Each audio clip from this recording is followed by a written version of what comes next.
Cheers.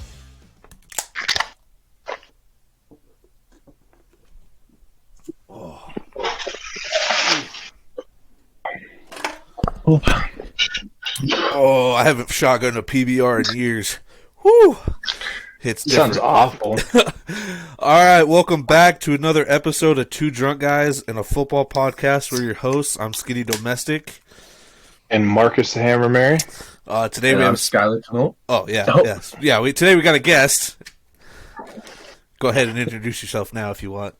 I'm Schyler Knoll, the OG. There we got Schyler on today. Figured try to get guests on before the season ends as much as we can. Again, nothing's really changing with the format, at least for now, until probably next week or the week after, just because no more fantasy. So after technically, I mean, some people might be playing a Week 18 championship. Not most leagues do, but some leagues do it for some reason. So do the 2-week championship. Yeah, if they'll do, but they'll start. Didn't your dad do that the first year?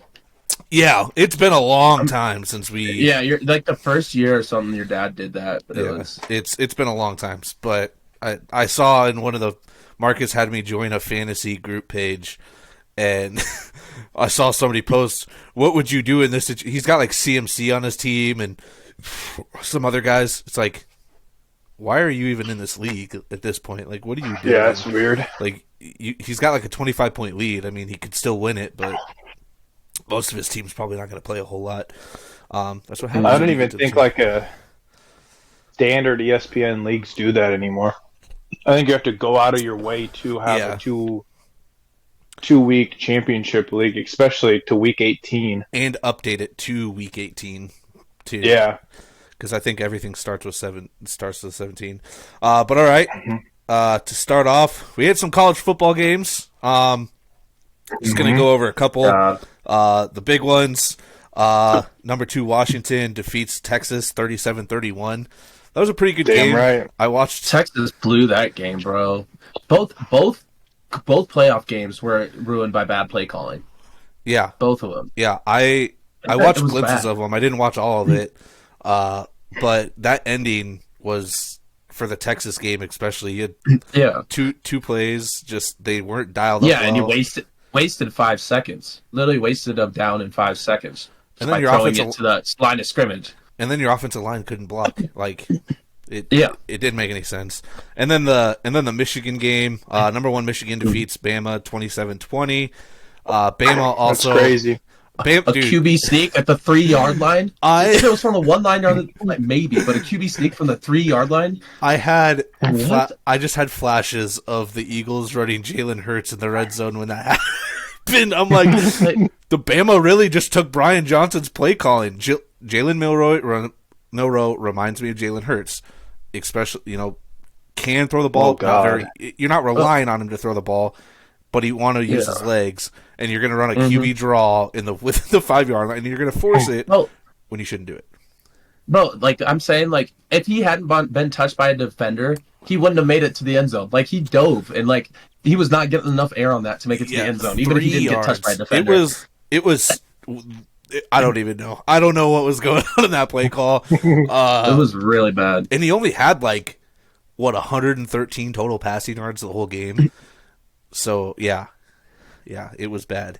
And then this probably hurts Scott a little bit. Number 6 Georgia defeats number 5 FSU 63-3. Yeah. So that brings the question: should Georgia have been in the playoffs? Would they have done better than Bama? I think they should have been in the playoffs solely because the one reason of every number 1 that's ever lost in their championship game or whatever has never dropped out of the top 4. And it's odd to me that you can drop 5 spots from 1 to 6 and because of that playoff committee just loves Bama, bro. Yeah. They just had to find reason to put Bama in. The best part is I know a lot of Twitter's like, well, if FSU sat 20, didn't have 27 other players, that would have been better. All this, I still if you don't have Jordan Travis, players matter clearly, if they're putting up 3 points the whole game. That's crazy. Yeah. Well, it's like when it first happened, Twitter was blown up. Oh, one player shouldn't matter. Players don't matter. They deserve to be in it. And then after they lose, they're like, oh, we didn't have all these players. It's like, well, which one is it? Which one are you going to do here? Yeah, Georgia. And they didn't even have their Brock Bowers played. Like, that's the crazy part. Like, their best player was not on the field. And then for the local games, number 21 Tennessee defeats number 17 Iowa 35-0. Oh yeah. my God. I mean, when we lost to McNamara, like, our season was completely over. Our offense was bad enough anyways, and so once we lost to McNamara, it's like Deacon Hill. He's not a quarterback. He shouldn't be playing on any team. Dude, he's big as fuck. Yeah, but literally all they need is to get a above average. I don't even know, like an average, above average offensive coordinator, and Iowa should be fine. They have weapons. They have. Our defense could have done better that game, but I mean, we also have like our main starter out, so there's that there. But our defense could have done a little better at least. And if you're spending majority of the game on the defensive side, you're tired. Like you're just tired. Yeah, Your offense exactly. is 3 and outs 90% of the time. You're tired. And then Memphis defeats Iowa State 36-26. Iowa the first quarter didn't show up, and then after that they took off. Iowa State. That bowl game, I have an issue with. I hate some of these bowl games because Memphis plays in their home stadium. It's a home game. It doesn't make any sense to me for bowl games where a team should have. That happens with Iowa. Yeah, like every year almost. Like we played Tennessee in Tennessee like the past 2 years or something. Yeah, it doesn't. Like this year we were in Orlando, but like a couple years before that we played Tennessee in Tennessee at the Music Bowl or whatever. Yeah, I hate when bowl games like that happen. And now I'm really interested. I'm really excited to see how they're going to do the bowl games moving forward, because now that because like most bowl games were like, oh, it's going to be a Big Ten team against an SEC team in this specific bowl game. Well, now that you're losing the Pac-12 and you're bringing in all these other teams, they're going to have to change the how those bowl games, what teams are going to play, what conferences are going to play each other.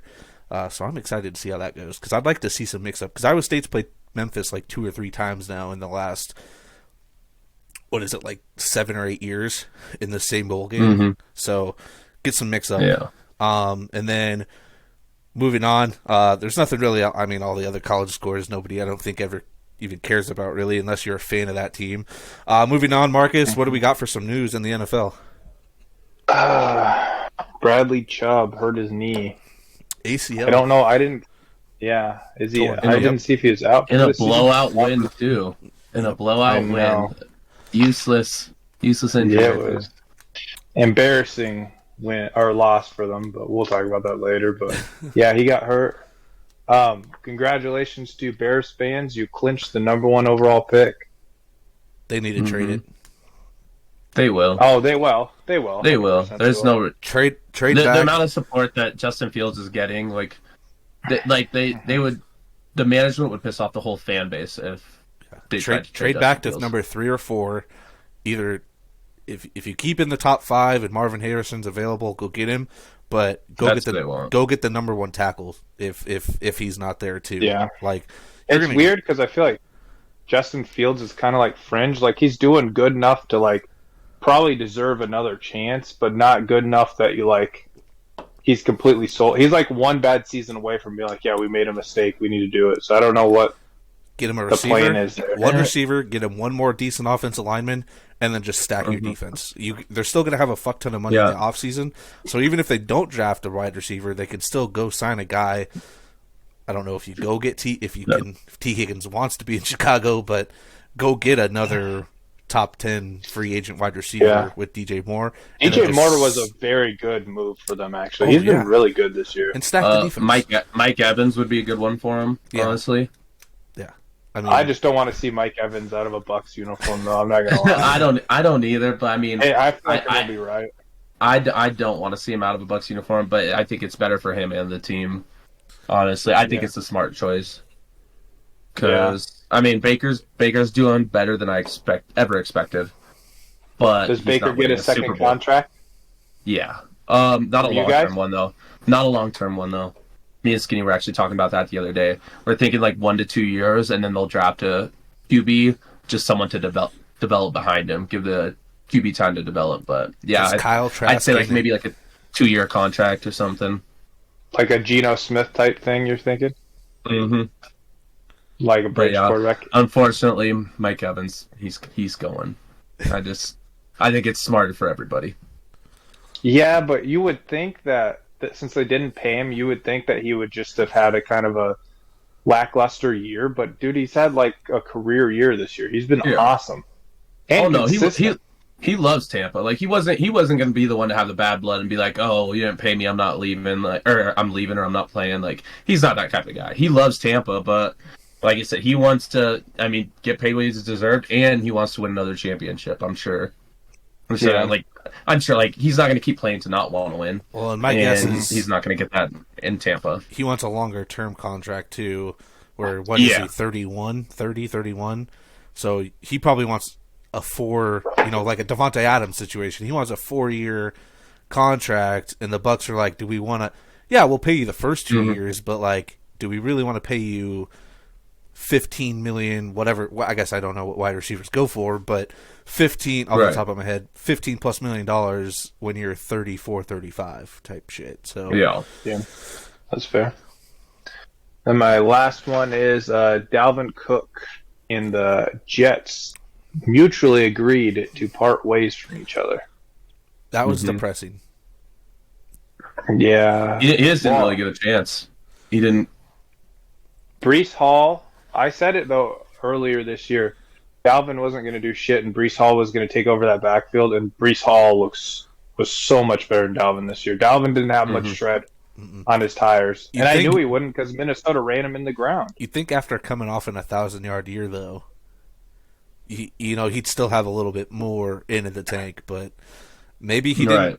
I mean, the other one too is how much was he training in the off season? Was he really fighting? He just had a kid too. Yeah, like really did it for a paycheck. I mean, he made millions of dollars. I guess he was what was it, like a 1-year $6 million deal? So he played in over half the games. So I'm sure he took dead money. I'm sure Minnesota gave him a little bit of money once he had to leave. Yeah, I don't know. Dalvin's a weird one because he's like, I feel like he still could rush over 1,000 if he was like in the right team, but like that Jets offense was so bad, dude. Like Breece Hall was a superstar getting dumped down the ball in like rushing for like 40 yards a game. Well, that's why too, like all the Ravens fans are pushing to get Dalvin Cook because they've got a good line, and they just lost Mitchell, so they kind of they use a rotation heavy in that offense. Yeah. So they're wanting to get Dalvin Cook in there because I mean you can't run the whole run scheme around Gus Edwards. Yeah, he's just or Justice Hill. Yeah, I agree. I would go for that. Some other news I have is CMC. I mean, it doesn't really matter, but CMC injured his calf at the wrong time of the year. He's gonna have he's gonna have 3 weeks off to rehabilitate. So playing the Niners after that wild card week is gonna suck for whoever plays them because you're gonna have 100% healthy CMC with 3 weeks off, pretty much. Yeah. Doesn't matter this week. Doesn't matter this week because they got it all clinched. And then not a big name. He's still, I guess he's a special teams guy. But Jamal Agnew fractured his leg. So for the Jags, I mean, I don't know how much of an impact that makes, but I know he was their punt returner. He's a great kick returner. Yeah. So I don't know. I know he's caught some passes, but yeah, it's just one guy. Struggling Trevor Lawrence already has less to deal with now, but other than that, I don't really have any other news. Russell Wilson. Ooh, yeah, that one to talk about. That's a great one. Yeah, you can't leave that one out of the news. Sean Payton's a motherfucker. They're being investigated. I don't know. There's so much going on in that. Like, I don't know what's true and what's false, what's being reported, but apparently they basically said, if you don't take a pay cut, we're benching you. And so it's because he didn't want to take a pay cut. Yeah, they wanted to restructure his contract. And then because yeah, I mean, he's guaranteed $37 million if he gets injured. So they're like, well, we're not going to risk it, which it sucks because, I mean, he hasn't been bad for you, but. And they were fighting for the playoffs.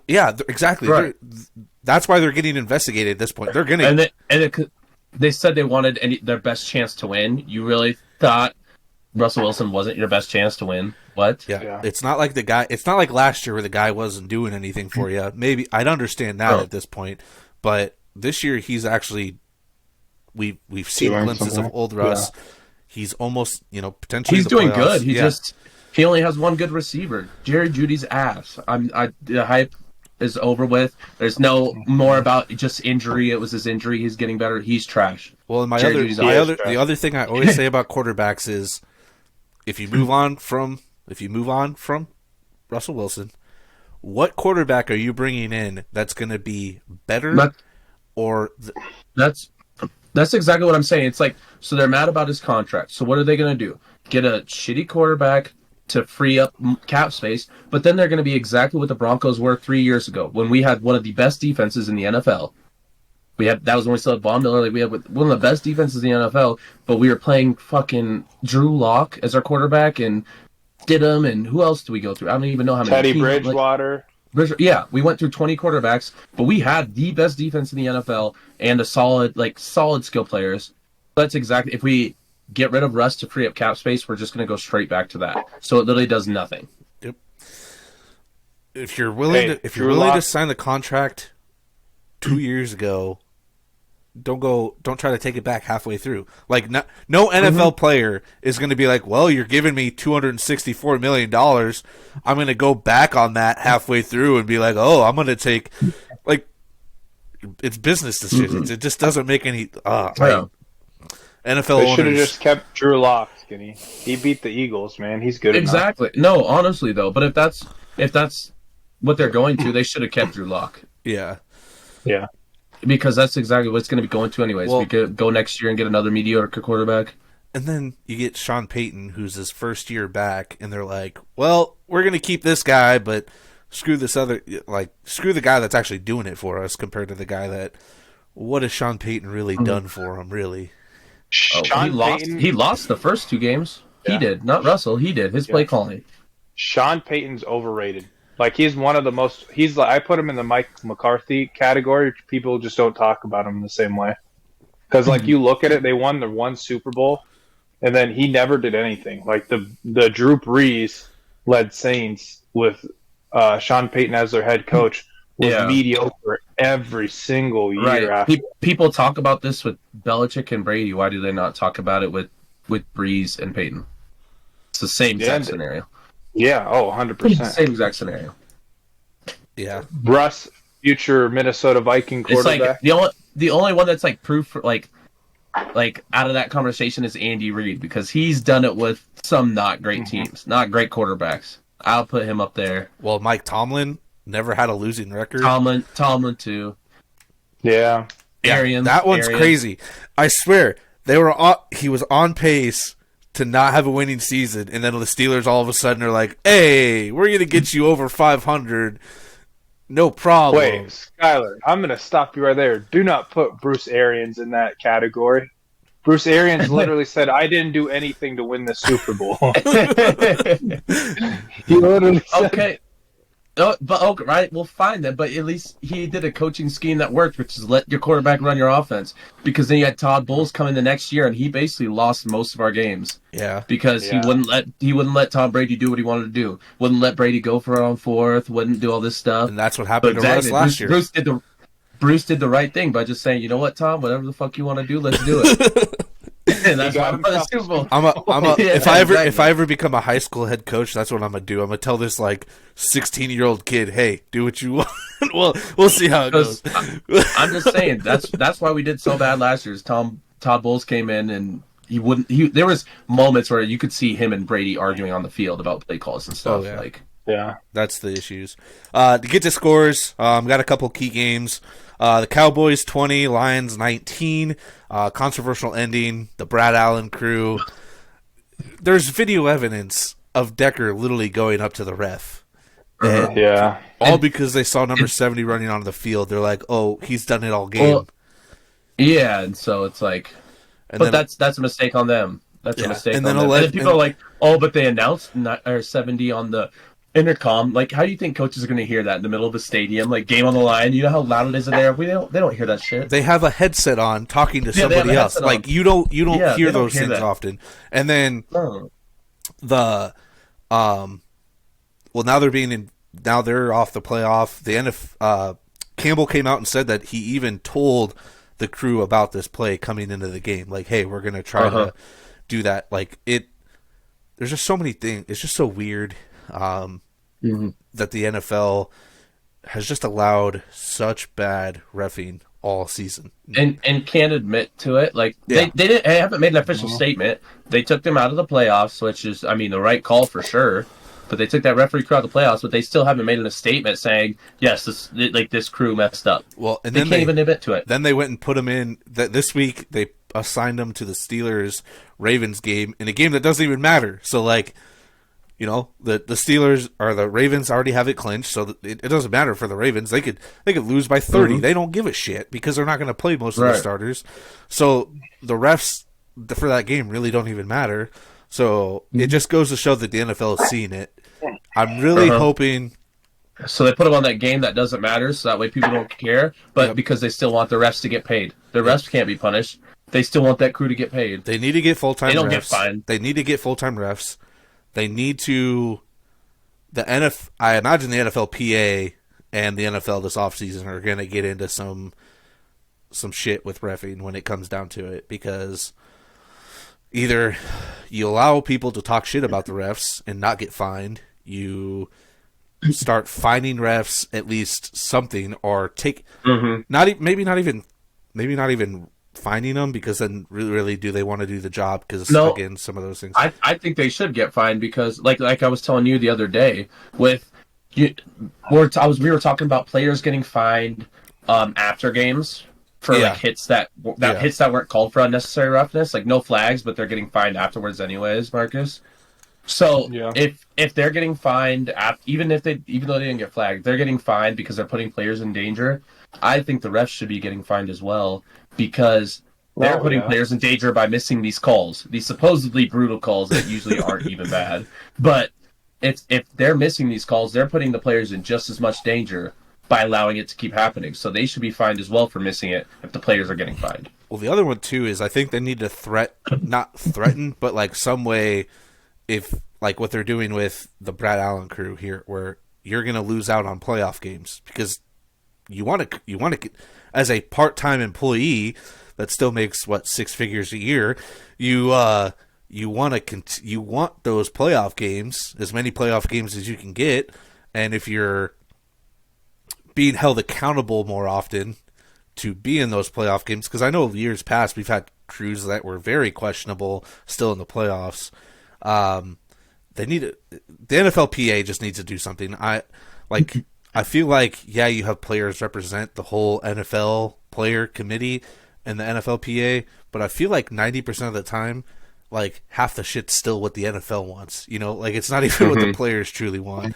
Or they're fighting for the wrong things. You got to get guys in there that truly want to fight for the right things. And I think after this year, reffing's got to be like your number one topic, because you don't want shit like that where there's 23 seconds left in the game. The Cowboys most likely may not win that, and the Lions would have been the second seed at that point. You know, now with that loss, I think the best they can get is third. I think they have to rely on other teams to lose for them to be second when they could have just been second. So, do you think it would be better or worse, maybe getting some veterans on the PA? That would be so much better. Like Tom Brady is one that comes to mind, but getting some older players that see the repercussions after the game and are not just thinking about, money or things that are important while you're playing, but they see the long-term effects. Yeah. And getting some veterans on the PA. Definitely getting retired, guys. Mm-hmm. Next games, we'll just cover. Don't have a whole lot of. What do you say? I don't know. Oh, sweet. I had to close the door. Oh no, you're kids. So don't have a whole lot of time left. We'll just cover our 3 favorite teams games. Saints 23-13 Bucks. Bucks had 4 turnovers. It was a sloppy game. Not expected to be, but it was very sloppy from the Bucks. Yeah, they were coming off a stretch of great defensive games. I don't know if that had something to do with it. The defense is tired. What's going on? But yeah, it was just an ugly showing. I didn't get to watch too much of it because I was working all day. But yeah, I don't know. Saints. I'm glad we got it out now though. And Saints are always our kryptonite. Yeah, and like Derek Carr has been pretty meh to average, I'd say, all year. Has 2 touchdowns, like was able to move the ball in the Bucs defense, which hasn't been really the Saints thing all year. And then you have a guy like Juwan Johnson step up and be your leading receiver. Yeah, like couldn't cover a tight end worth of shit. He won me a fantasy championship. Really? I played him over Kittle. Just because Kittle was coming off a big game, I was like, you know what? He's usually hit or miss. And yeah, Juwan won me a fantasy championship. Nice. That's fucking ballsy, dude. It was. But I mean, my team was so stacked in that league that I was not worried at all. Like I don't even remember who my QB was. Oh no, I did. Because Stroud came back, but like I won every playoff game with Browning and Mullins. Like my team was just stacked. Like my receiver. Like I had to text Skinny almost every week. Like, who should I start at receiver? My receivers are insane in that league. Yeah, we'll go farther into that with fantasy. Yeah. Sad day, dude. God, this weekend just sucked. All right, Eagles 31, Cardinals 35. James Conner on supposedly one of the top run defenses in the league had 128 yards, 1 touchdown to seal the game. You see that one-handed catch? Yeah, the one-handed catch. The Eagles play calling again questionable and went to shit. 28-28. We're on like the 30 yard line. Field goal range. Our play calling went QB sweep, QB run, wide receiver screen with Devontae Smith as our lead blocker. What the fuck are we doing? What does that tell you, Skinny? They are not confident in Jalen Hurts. It tells me Brian Johnson needs to be fired. Like, we've been doing it all year, and it's so. If it doesn't work 10 weeks ago, it's not going to work now. Like it. Oh God, it's so annoying. You have AJ Brown. AJ Brown, who is one again. I've said it before. One of the best one-on-one, man-to-man matchups in the league. And you can't even try to get him the ball. Like we've been running the ball. Jalen Hurts. Wait. How many times this year has Jalen Hurts thrown the game-losing pick? I don't know. But when you have fucking 5 seconds left to fucking heave it up 50 yards, what else can you do? It's got to be like all your losses. It's got to be like by a Jalen Hurts thrown pick. Like I feel like you guys have always had the chance to win it. If you look at those, like the Jets game, that one wasn't a Hail Mary heave. That was just a pick. But in like this situation, you have to throw it 50, 60 yards. I don't know where the fuck we were at. But like you have to do an actual Hail Mary.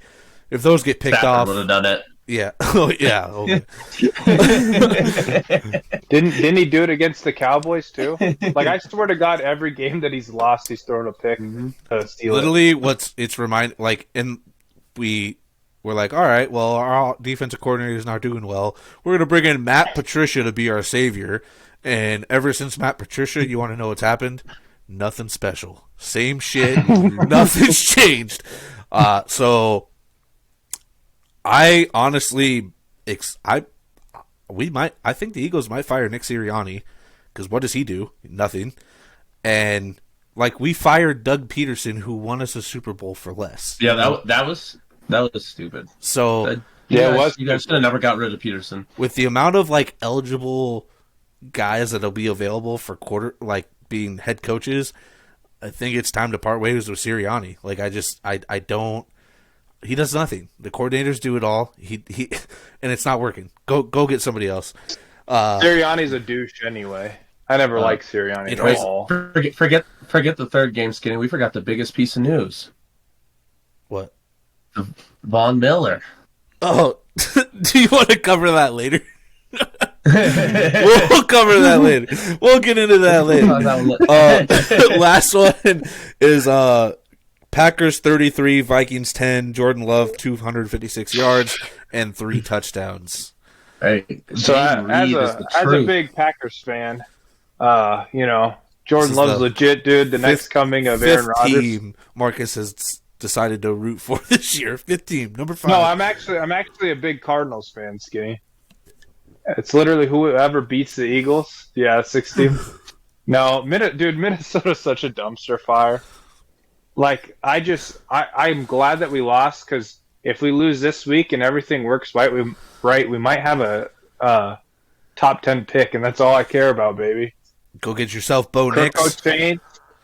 But you know what the craziest thing of it all was? You see Kirk come out with his chains, with his son blowing blowing the fucking horn. That was the coolest shit of all. Question. So, somebody that might be cheaper for you in the offseason, I know you keep saying, let's re-sign Kirk. Joe Flacco? No, I'd still take Kirk over. Joe Flacco, he's going to get a contract probably because he's Joe Flacco doesn't give a fuck, dude. He's playing Jameis Winston football out there. But you know he is. No, he is. He doesn't give a fuck. He's just throwing the ball around. Yeah. The disrespect to be just blowing out a team and taking a nap while you're starting. Is very crazy. That is so crazy, dude. Bro, he's usually in bed. On the bench, he's just sitting there he's usually in bed at that time, all right? Cut him some slack. Gee. He's got 5 kids at home. Well, he's got 5 kids at home. That's free time for him, is playing in a game, going to work. That's more relaxing than fucking at home with 5 kids, let me tell you. Yeah, I'm right. I would agree. But all right. End of the quarter.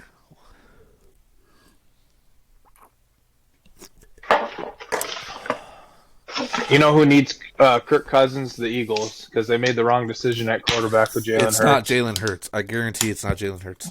Give us some competent coaches. Hey, how about the Vikings and Broncos just switch? They both got overpaid quarterbacks. See, dude, I honestly would rather have Kirk than Russ at this point in time. Maybe. Well, Russ has done good, but I feel like Kirk. Well, Kirk would be paid. You'd be saving probably $20+ million to have Kirk over Russ. Anyway. Kirk's going to be cheap though this year. He's going to be cheap because he got hurt. I guarantee you, he wants to end his career in Minnesota, and he probably doesn't have that much time left anyway. No, especially after the Achilles. All right, bad betting. A better week. We didn't go 0-4, but we went 2-2. So at least 500.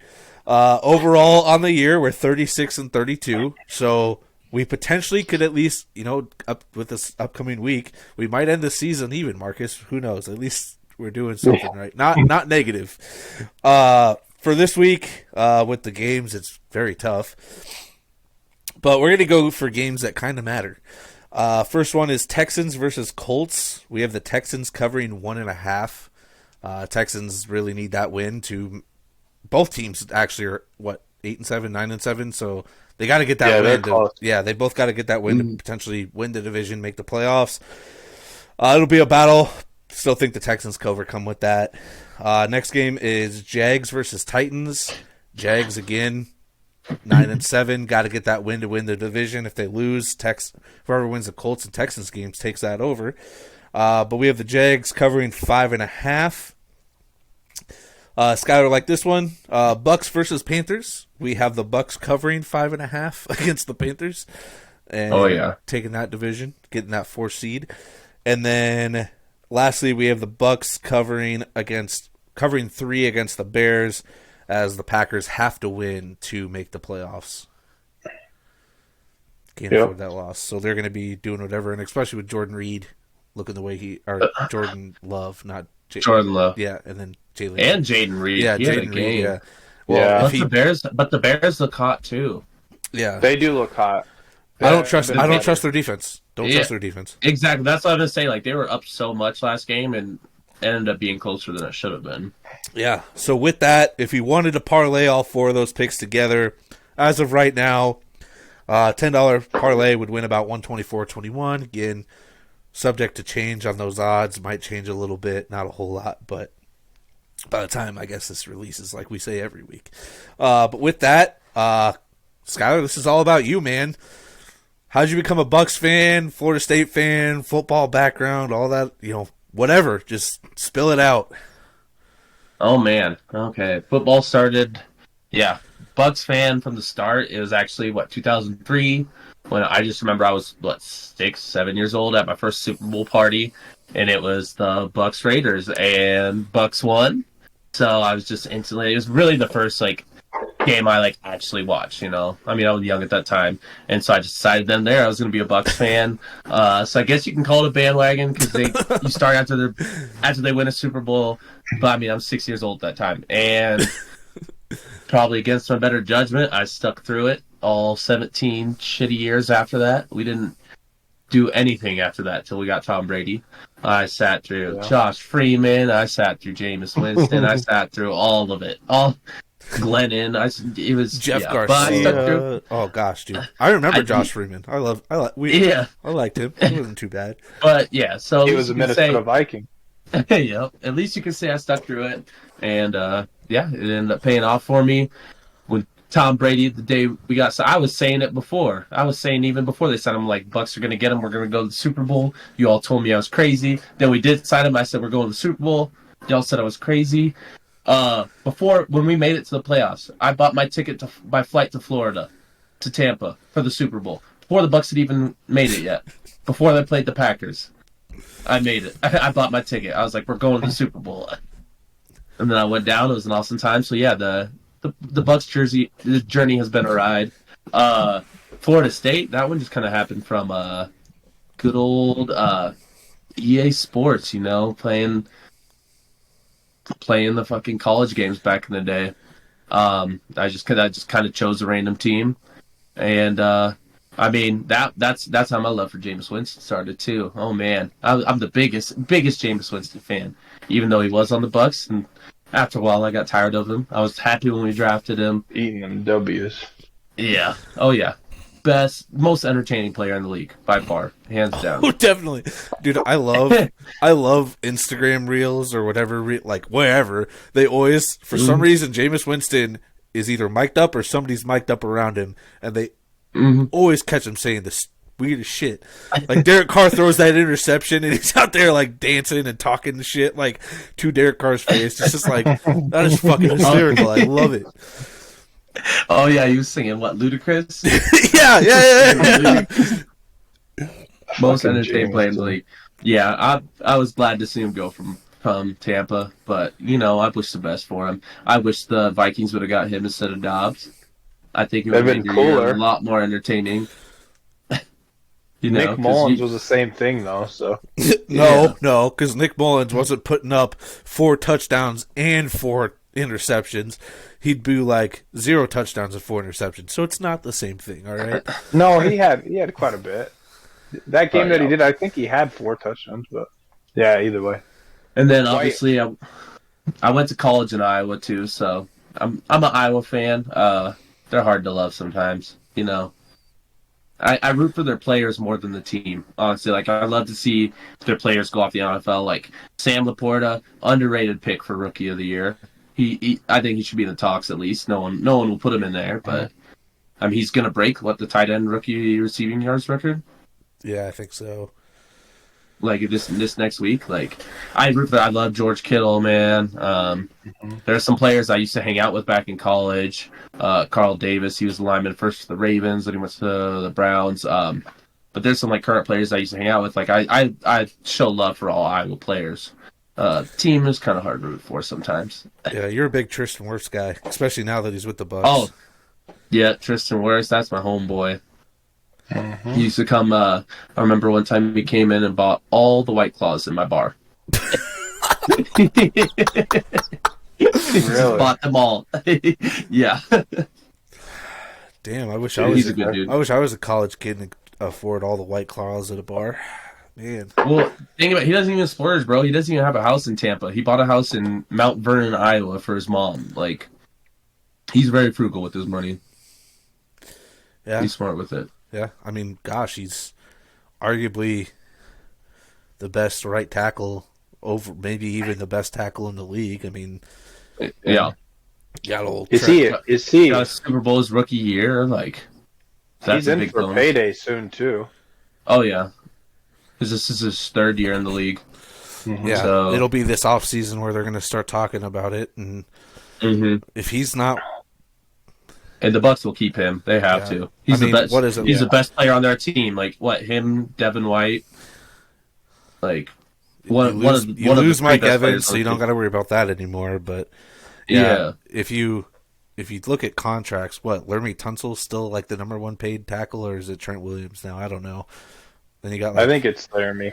I think it's still Laramie. If he's not up in the top 2 to 3, I would be shocked. But he also could be like a guy that's like, hey, I'll take like $5 million less, right? So you can, he could. I mean, especially playing under Tom Brady, he protected Tom Brady for 2 years. Like, he saw that mentality. Yeah. Are they gonna? Oh, go ahead. You think the Bucs are gonna?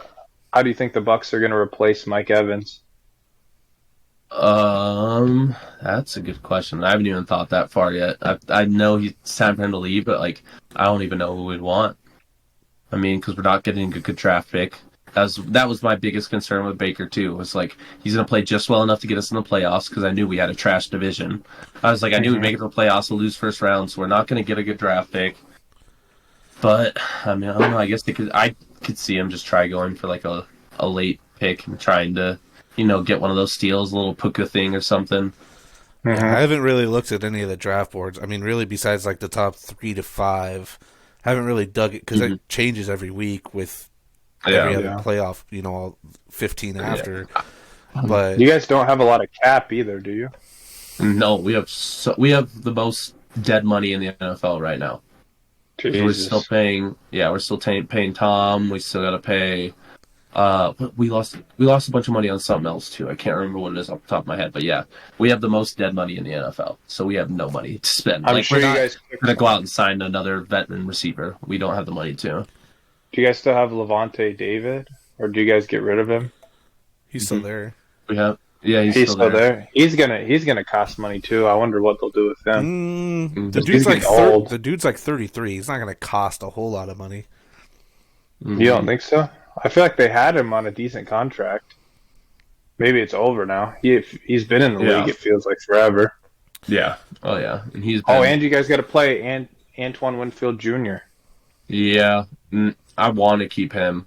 That's going to be a big discussion too, because that's going to be one where I think it's worth it to pay him. I don't think it's worth it to pay Mike. Yeah, I agree. Antoine Winfield Jr. plays just like his dad. I love that. I was so pissed when the Vikings did not get him, because I loved watching his dad back in the day. It's been such a full circle thing, but he is a good safety. Oh yeah, he's really good. He is very good, but it'll be interesting to see what they do. I mean, I'd imagine they draft someone, because that Trey Palmer, he's decent enough, I guess. I don't know if Chris Godwin. I don't know if I look at Chris Godwin as a number 1 though.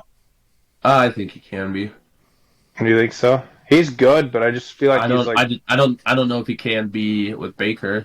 Yeah, Baker. Just for some reason, their chemistry is not there. I don't know why, but I think Chris Godwin could go to a lot of teams and be the number 1 receiver. Yeah, Baker surprised. Like, it was just a shock when I throughout this year of seeing he did not throw Chris Godwin the ball. It was so weird to me, so odd. Yeah, super odd.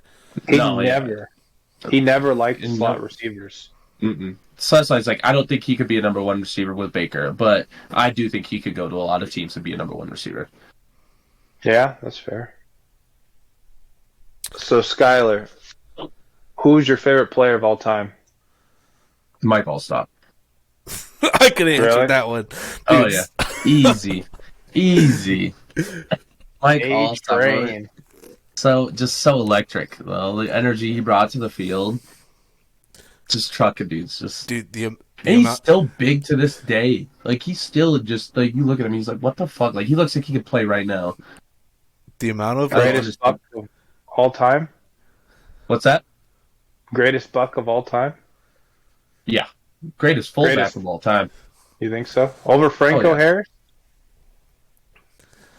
to me personally, I mean, he was good. I was gonna say, good. I mean, like top, like what would be your Mount Rushmore of Buck players?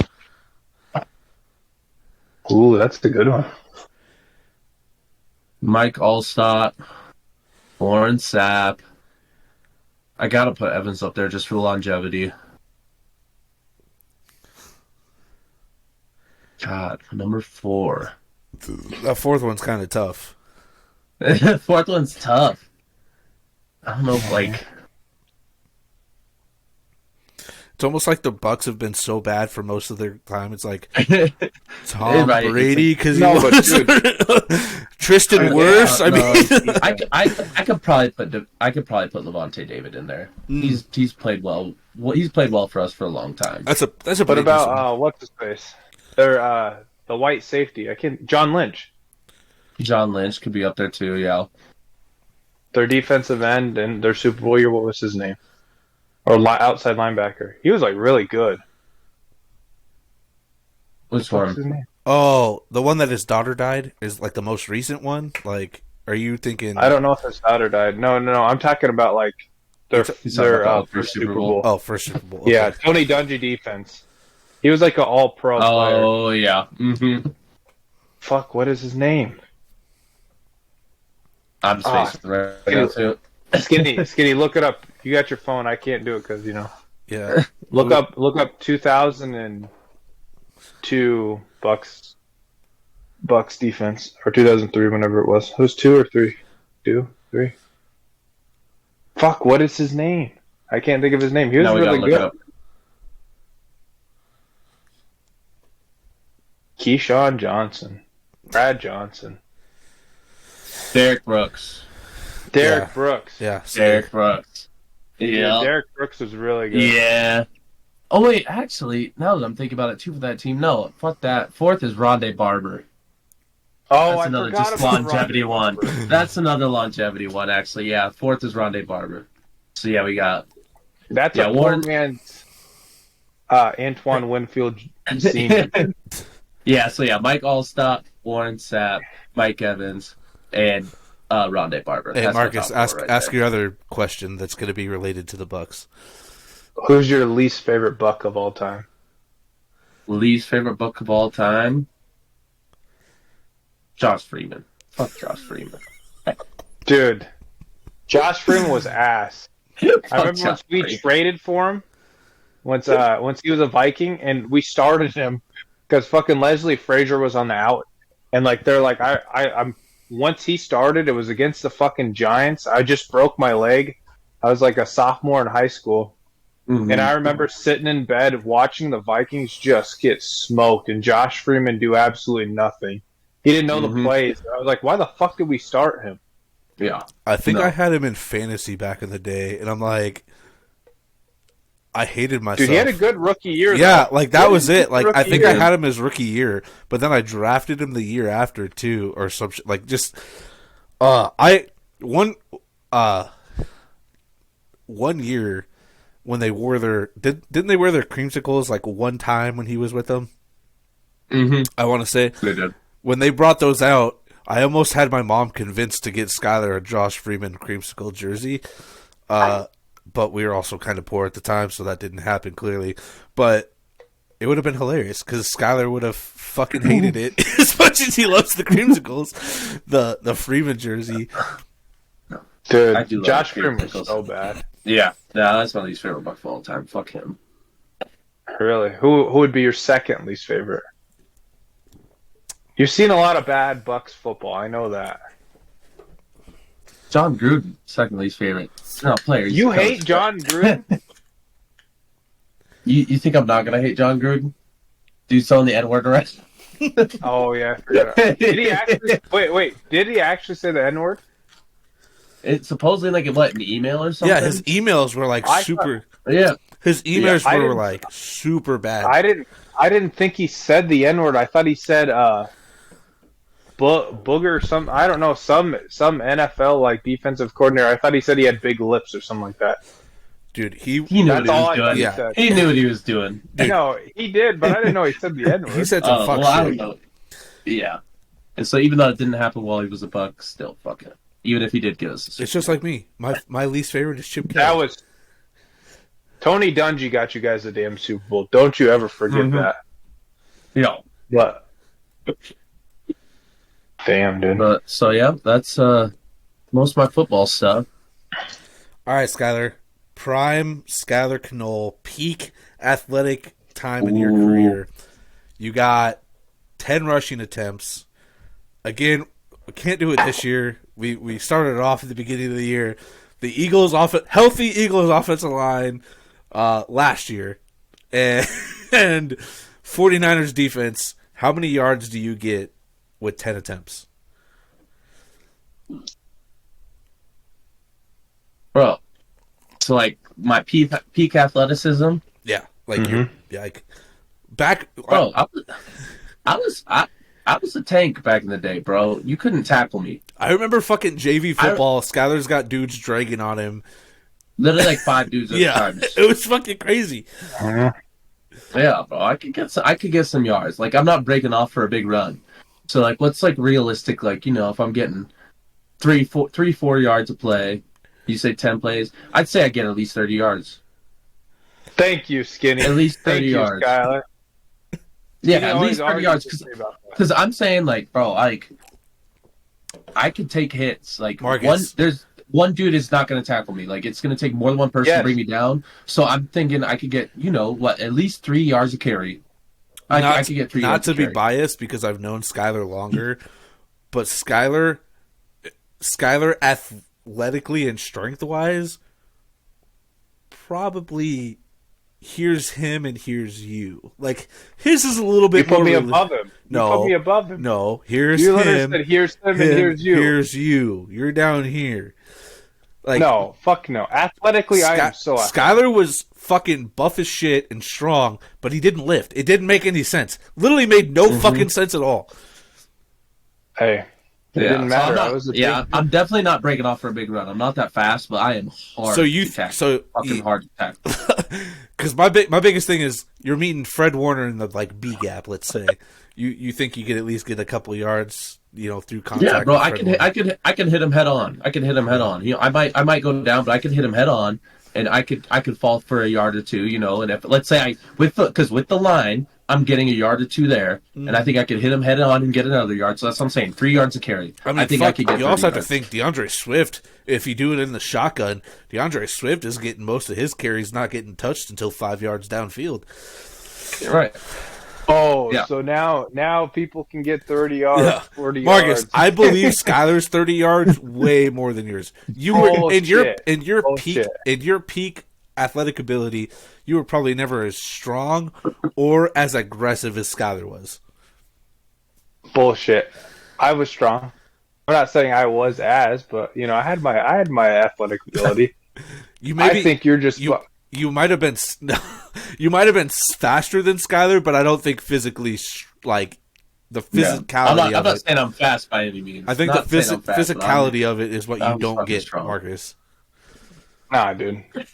Let me tell you, you can run fast, but you're gonna get hit. Like that's the thing is you're gonna get caught and get hit.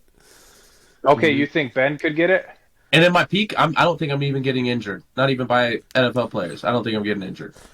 I think I could do it like 30 yards for real. Ben at his peak, not taking injuries out of the equation. Ben was not as strong as me, bro. No. Ben used to complain every practice about how hard I tackled him. He used to literally bitch and whine about how hard I tackled him. I mean, I'm not even kidding. There's He'll a difference. Tell you that too. He'll be like, because I was a wrestler. I was a wrestler, so I would like double leg tackle, like straight, like I'm doing a double leg takedown, and Ben would get mad at me for how hard I tackled him. I could imagine that, but how much do you think Ben would get right now? Peak Ben. Probably 6 to 7 yards. I don't know. I mean, you think Ben might be able to break one. Ben might be able to break one off. He might be able to break one off. I mean, not for a touchdown, but I mean, like we'll have to get Ben on the pod to see what he says. He might be able to. He might be able to burn a corner to get hit by the safety or something. Skinny, I'm telling you, you don't understand my pure determination. And I was extremely athletic. I was making you fools look silly once I was like a sophomore, and you guys were like. Marcus, you never been tackled by me though. Did you just say? Marcus? Here's my big thing. You said you guys when you were a sophomore. I didn't play football after my freshman year. So you can't say you guys. First of all, if you would have, if any, all I'm not trying to like downplay it or anything. Marcus, how are you getting your yard zone? Are you breaking one off for like? Are you taking a catch and go? Okay. No, what I'm doing, I'm fucking lower my shoulder and I'm going through. I'm following the thing. I played a little bit of running back.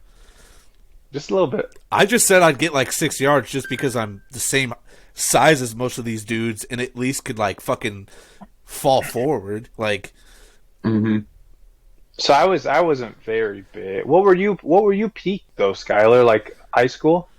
You couldn't have been I was a wrestler, so I had to lose weight. But I mean, if I was trying to put on weight, I probably could have been 200. But my wrestling weight was 170, but I normally was like not doing anything. I was 189. Like that's like off season. I'm not cutting weight. I'm not lifting. Not doing anything. I was like 189.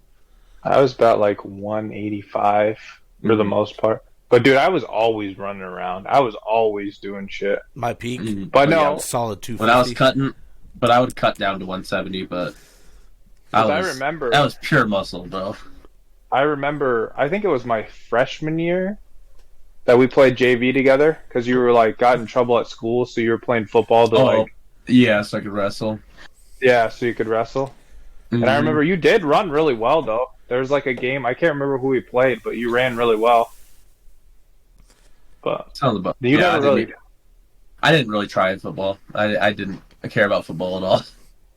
You didn't play after that, You didn't play your senior year, did you? No, because I didn't even play football my junior. It was my senior year, but I played for I got arrested twice at the summer, and so I was gonna be I was gonna have like a really long suspension. So I did football, so it would go through for that instead of wrestling. But then I got it was like the second or third week of school, I got arrested a third time. So then they were like, "You're done for the year. Like you can't do any sports for the rest of the year." So then I just quit football. I'm like, well, I'm not doing this anymore. Then fuck that. So I only played like a couple games. And then you want to know what we did? So it was your senior year that we played together? Like it was 1999. Oh yeah. Once I had and then I just. I was already doing that. Dude, Schyler. Oh god, Schyler and I would we would tailgate fucking high school football games, and we'd go to fucking come and go. And Schyler was the one with the money. He worked. I didn't. But so Schyler would buy the bottles, but he'd have the booze, buy the booze, whatever.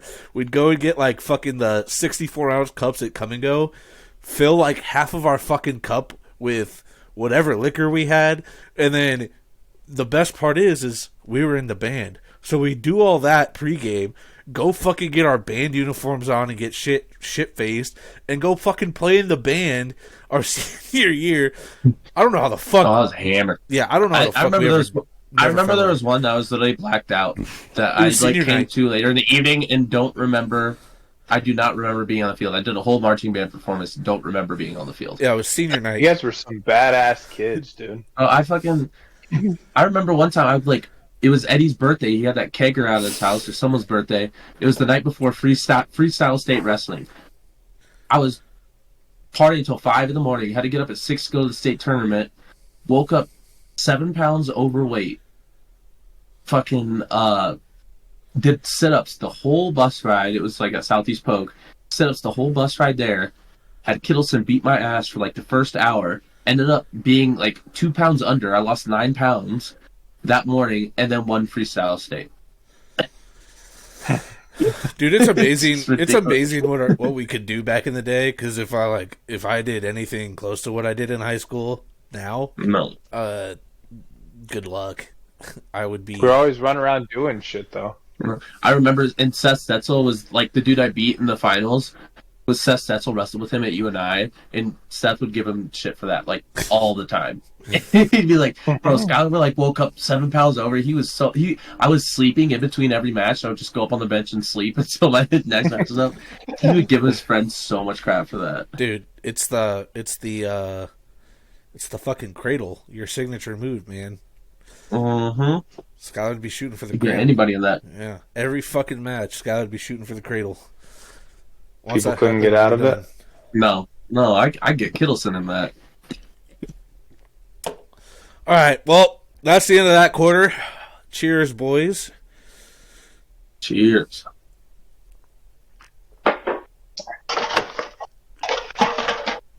All right, we're going to move on. We're going to get to the saddest topic of the podcast. Well, at least saddest topic for Marcus and I this year. Schyler, you did win one, but fantasy. All three of us have been in. All three of us have been in. Well, I guess my dad's league. It started as my dad's league. He didn't want to be the commissioner anymore, so I took over 6 years ago. Turned it into the Justice League. We probably have been some of the most successful or winningest teams, I'd say, in the league consistently, at least for myself. But unfortunately, I was in the championship game this week against my dad and lost by 1 fucking point. Basically, well, your dad's team it was just crazy to me. It's crazy to me. Like he was the perfect example when me and Marcus were saying, like, this year's fantasy is just bullshit. Like, it didn't matter how you drafted. It was all about waiver wire pickups. His team is the epitome of that. Like, he did not have one player on his team that you think, oh, that person, except Tyreek Hill. Yeah. But other than that, like, he didn't have that one player that is like, oh, that's a star. Like, quarterback Brock Purdy. Nobody knew he was going to have this type of year. Rashid White, who was supposed to be But Mark does that every year, dude. Yeah, he does it every year. He does do that, and it never works for him. But then this year it just did. Rashid White should have had a way better year. Yeah, Rashid White. Low key, if you look at Mark though, he's been so successful, but he always makes those picks that you're like, Mark, right? You're dumb. Why are you making when he picks? took? And then it's who did he take? Like Mark like Andrews. His first running back, Rashad White. He ended up being the number 6 running back. No one thought that was going to happen. No one thought that was going to happen. He was like one of those guys that you're like, oh, it's great value. He's going to be a top 20 guy. Yeah, Kyron Williams, same thing. Like, no one saw that coming. That was just a waiver wire pickup. Yeah. Jamar Chase sucked ass for most of the year, I'd say. Yeah, super bad. Basically, the championship, anything that could have went wrong for me went wrong. CMC got hurt. Had 12 points, but he got hurt. My kicker last week got hurt, so I had to go pick up the one random, just a random kicker. So I pick up the Bucks kicker, and of course he has 1 point because the Bucks decided to go for 2 instead of kicking the extra point. Joe Flacco, I kept saying I should ride the Joe Flacco train, and Thursday night CJ Stroud gets activated. Amari Cooper's not playing. They're playing a good Gents defense. I kind of like the You overthought it. I overthought it. And then I contributed to that too. Yeah, because Schyler was like, because Schyler has Stroud too, so Schyler was like, oh, if he's activated, I'm gonna play him over these guys. And then how many points did he score? 12 or 13.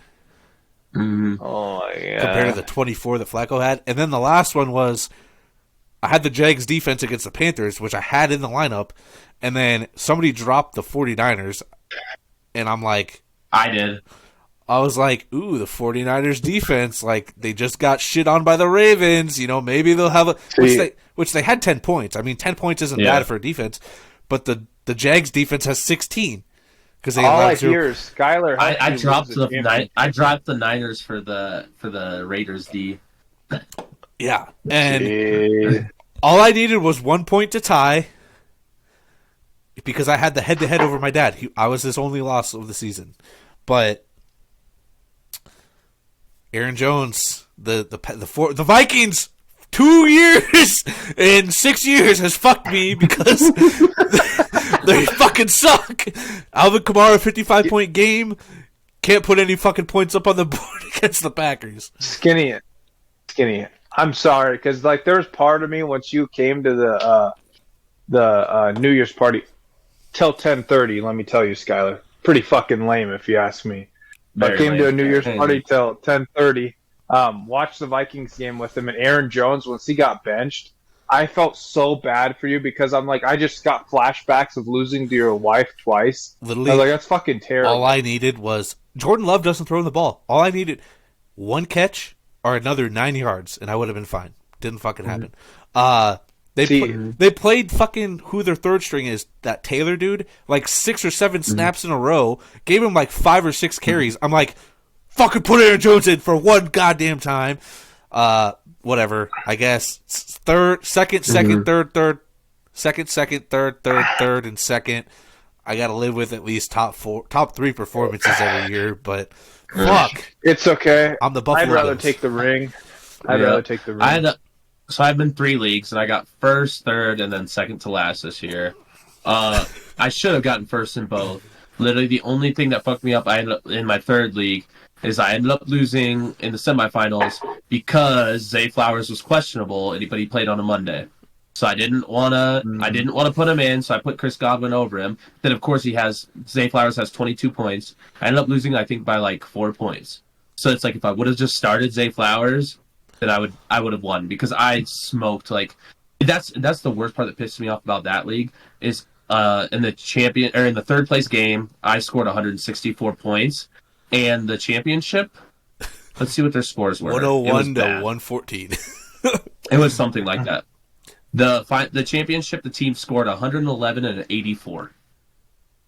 That's awful. Bullshit. I scored 164, so it's like literally just because Zay Flowers was questionable. That was the only reason I lost the league. Otherwise, I would have had 2 firsts. But yeah, you live and you learn.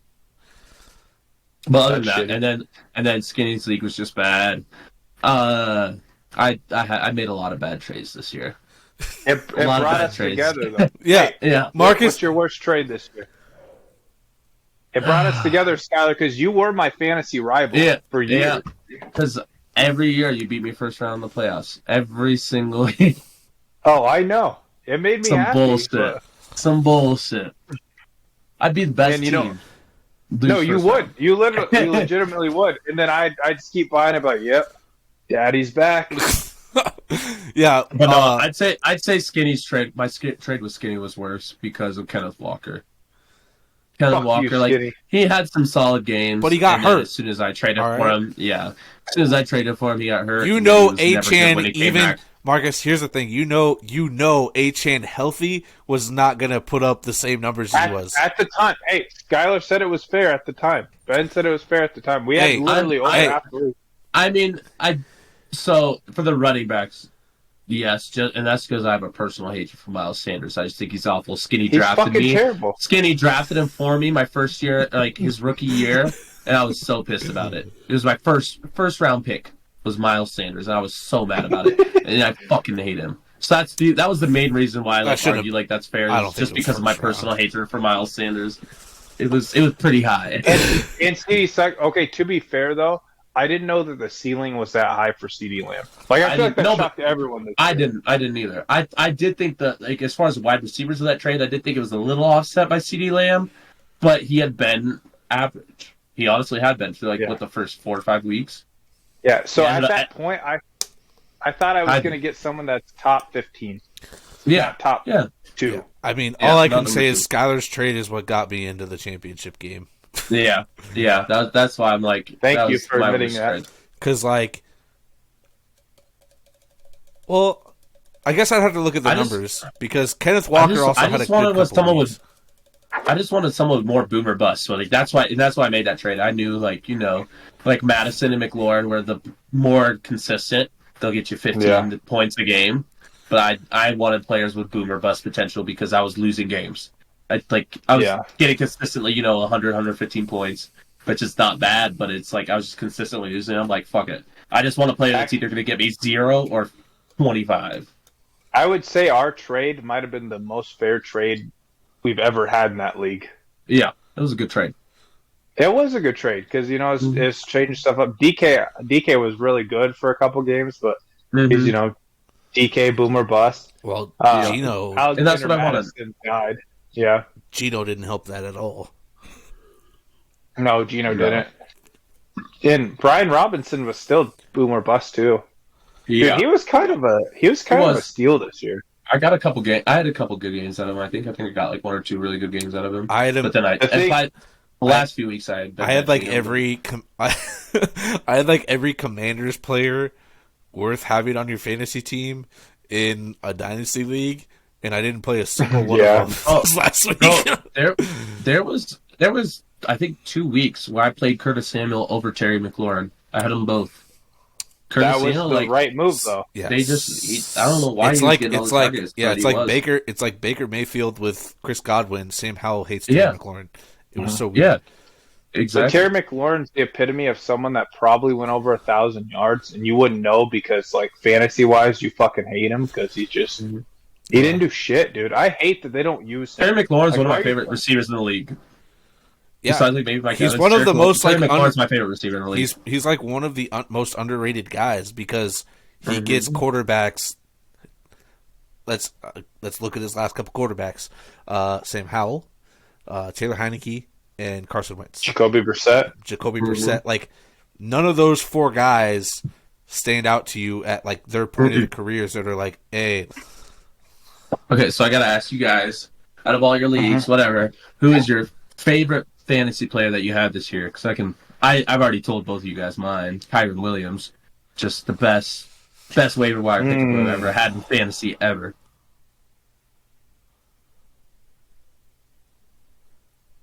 I want to say Breece Hall. I've enjoyed watching Breece Hall because it's like been so ugly, but he's still like he's really good. Like I think I said it a couple weeks ago, or maybe it was last week, that I thought Breece Hall was like top 5 most talented running back in the league right now. What's crazy is that Kyron Williams, if he hadn't missed 4 games, would have been the rushing yards leader. He would be beating CMC. Like, he was good. I fucked up in a league too. My league, I dropped him. Literally, I drafted him. I got him I have an auction league, and I drafted him for $1 fucking dollar. Fucking dropped him because I was like, oh, what's his face had a big game. What the fuck is his name? I can't think of his name. Viking now. Who's the running back before him that they traded to the Vikings? Henderson. Not Henderson. No, they didn't. Fuck, now I can't think of his name. I'm spacing. He's a Viking. Not Akers. No, Cam Akers. Yeah, Cam Akers. Akers? Okay. Yeah, Cam Akers. They traded to the Vikings. He tore his ACL, but like he had a big game or a decent game, and I was like, well, fuck. Now they're not going to use him, so I'm like, whatever. I'm going to drop him. I dropped him, and literally the week after he went off for like all this, and he was like #1 waiver pick, and I was like, fuck. I could take the. I need a running back up in that. And say CMC. Don't say CMC. I could say, no. CMC. But I think I'm going to go Sam Laporta. Finished #1 tight end. I had him in 2 leagues. Yeah, you did. Actually, you know what? You drafted him right before me. I wanted him bad. I remember I was mad about that pick. So like I said, I'm a huge Iowa supporter. I drafted George Kittle way early when his rookie year. I remember TJ that. too. Yep. But like Kittle, and he had a great rookie year too. Like, I drafted him early. You guys are all like, "Oh, just because he went to Iowa." I'm like, "No, he's gonna be good." Like, he is the rookie leader in yards, isn't he? That Sam Laporta's gonna be. It's like literally an Iowa stat now, isn't it? Yeah. It's an Iowa stat. Like, we're always gonna have good tight ends. At minimum. Yeah, I would say they have a good tight end now, don't they? Not as good as they have in years past. They're not as good as they're decent, but they're no George Kittle. Hey. We're gonna have the first white defensive back drafted in the first round in fucking decades. Cooper, really? Except he got injured, but before he got injured, he was projected to go top 10. White cornerback, projected to go top 10. He'll get drafted. He's gonna make a great safety in the NFL. He's not gonna play safety. Dude, there's no. I would not take a chance on a white cornerback in the NFL. I'm just saying. Think about it. I don't know what he's gonna. He might drop to like 3rd round now that he got arguably injured, on one of the best defenses, if not the best defense. He's gonna play DB. There's no way he doesn't. But yeah, I mean, when's the last time a white not even that got drafted? Because that's probably been a while. But the last white defensive back to be projected to go in the 1st round. When's the last time that happened? Dude, I couldn't say. I don't know. Who was it? The last person that had somebody was the Giants. But the Patriots had fucking Julian Edelman play DB a couple of games. That shit was hilarious. But when they were doing that whole white versus black team or whatever, Edelman was on like the Barstool podcast or something. He's like, "Oh no," he's like, "There's no chance in hell I could guard Tyreek Hill." What they did I would get torched. Wasn't most of the guys like fucking safeties? They just drafted white safeties to play DB, and I'm like, well, it looks like you're playing zone all fucking game. Good luck. I can tell you, Harrison Smith cannot cover that well. No. No, fantasy-wise, okay, so wait. I didn't talk about mine, Skinny. Yeah, you were in the championship game in your league for the second year in a row. Yeah. And I lost. I scored like 145 points, but my cousin scored 171 and just smoked me. I got fucked by CeeDee Lamb. I had CeeDee Lamb when it didn't matter, but the 40 points by CeeDee Lamb really killed me. And then I should have also started Joe Flacco. Schyler, this league, man, this was a hard fucking league. Auction draft, 2 quarterback, 3 wide receivers, and 2 flexes. I think I'd be good just because the 2 quarterbacks.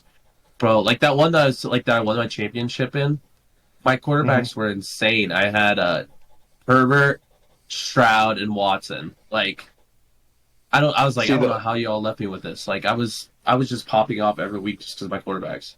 The whole year, you're going to love this. I rode with, I got Anthony Richardson. He got hurt, which fucking hurt me because he was going off the beginning of the year. So I did the whole year with Jordan Love and Baker Mayfield. Did not go away from it. Ask Skinny. Like, I literally started them week by week and had Gibbs. I had really bad running backs. I had Gibbs. I got Zeke and what's his fucking name? Who's the running? I can't think of the name of the running back that's the starter usually before Zeke. I don't know. You know what I'm talking about, Skinny. Oh, Ramondre? Ramondre Stevenson. I had him. I had Puka. Love Puka. I had Travis Kelce. Dude, Travis Kelce, worst pick of the year probably. He's been so bad. But he's still like I was going to say he's still a tight end too. Yeah, but dude, Skinny bad. He expected him to be my keeper in our league, and I was like, no. I really thought you would, just because how much you love you love the tight end, and you love. No, see your league. I had Watson and CJ. Well, I had Jimmy Garoppolo, and Jimmy Garoppolo and fucking Jared Goff, but then Courtney's brother Austin's in that league, Schyler, and he didn't draft a quarterback. So his starting quarterbacks were like Tom Brady and like some other dude, like not even on a team. He got fucked. Yeah. So because of how valuable quarterbacks were, I traded him Jared Goff and Jimmy G and another player for Bijan Robinson. It didn't help. We said favorite players. I think my biggest bust this year in one of my leagues was keeping Mahomes. I'd say he was my biggest bust.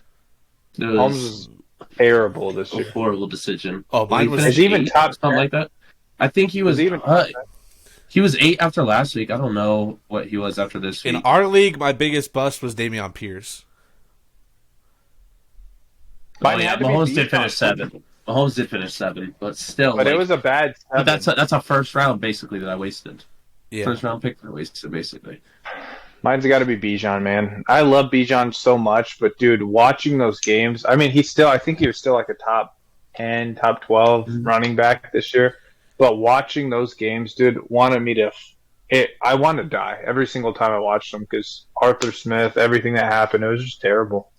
Mm-hmm. Yeah, and I really wish they would have Bills would have given Fournette a chance. That could have helped. I was shocked about that one too.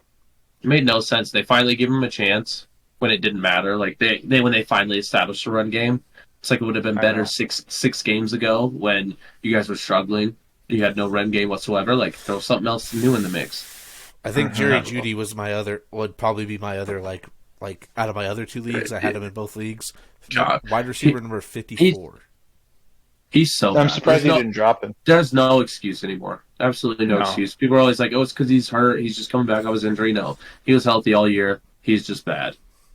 Well, gadget player at best. What was it? A couple weeks ago, he had. It was 2 weeks ago when Cortland Sutton got hurt, he had like a 54-yard pass, deep shot in his hands on the sideline, dropped it, and then halfway through the game, he had another like 30 or 40-yard pass, completely just drops it. Last year, I thought it was their chemistry, but this year, it definitely showed that Jerry Jeudy does not know how to be a number one receiver. Maybe even a top 3 receiver. Because you think because what was it? Tim Patrick got hurt, and they had another guy I think got hurt, and then you're like, all right, Jerry Jeudy and Marvin Mims to the moon because Cortland Sutton's older, but nope, that was not the fucking case. Mims was a bust this year too. Dude, literally, all the players. I stayed away from all Broncos players except for Sutton, just because of they didn't even Russ use was going to do this year. That was the crazy part. He had games where he'd have 2 catches, 100+ yards, and a touchdown or 2 touchdowns, but they didn't fucking use him. Samaj Perine probably had more receptions than Mims did. Probably. Yeah. Dude, that whole team it was a weird one. And who was the one that everyone, the tight end that everyone thought was just to the moon? Oh, Alex O. Which not Alex O. It wasn't Alex O. It was the other one. The one that was hot last year. Dolce? Yeah. Not Dolce. He got hurt. Oh, yeah, Dolce. He got hurt. Mm-hmm. Oh, really? Mm-hmm. It was a weird. Honestly, it was the worst year of fantasy football. It was an awful year. There was no skill involved this year. Honestly, it was pure luck.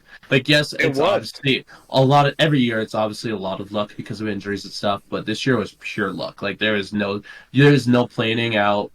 There was no making calculated moves. It was completely luck this year.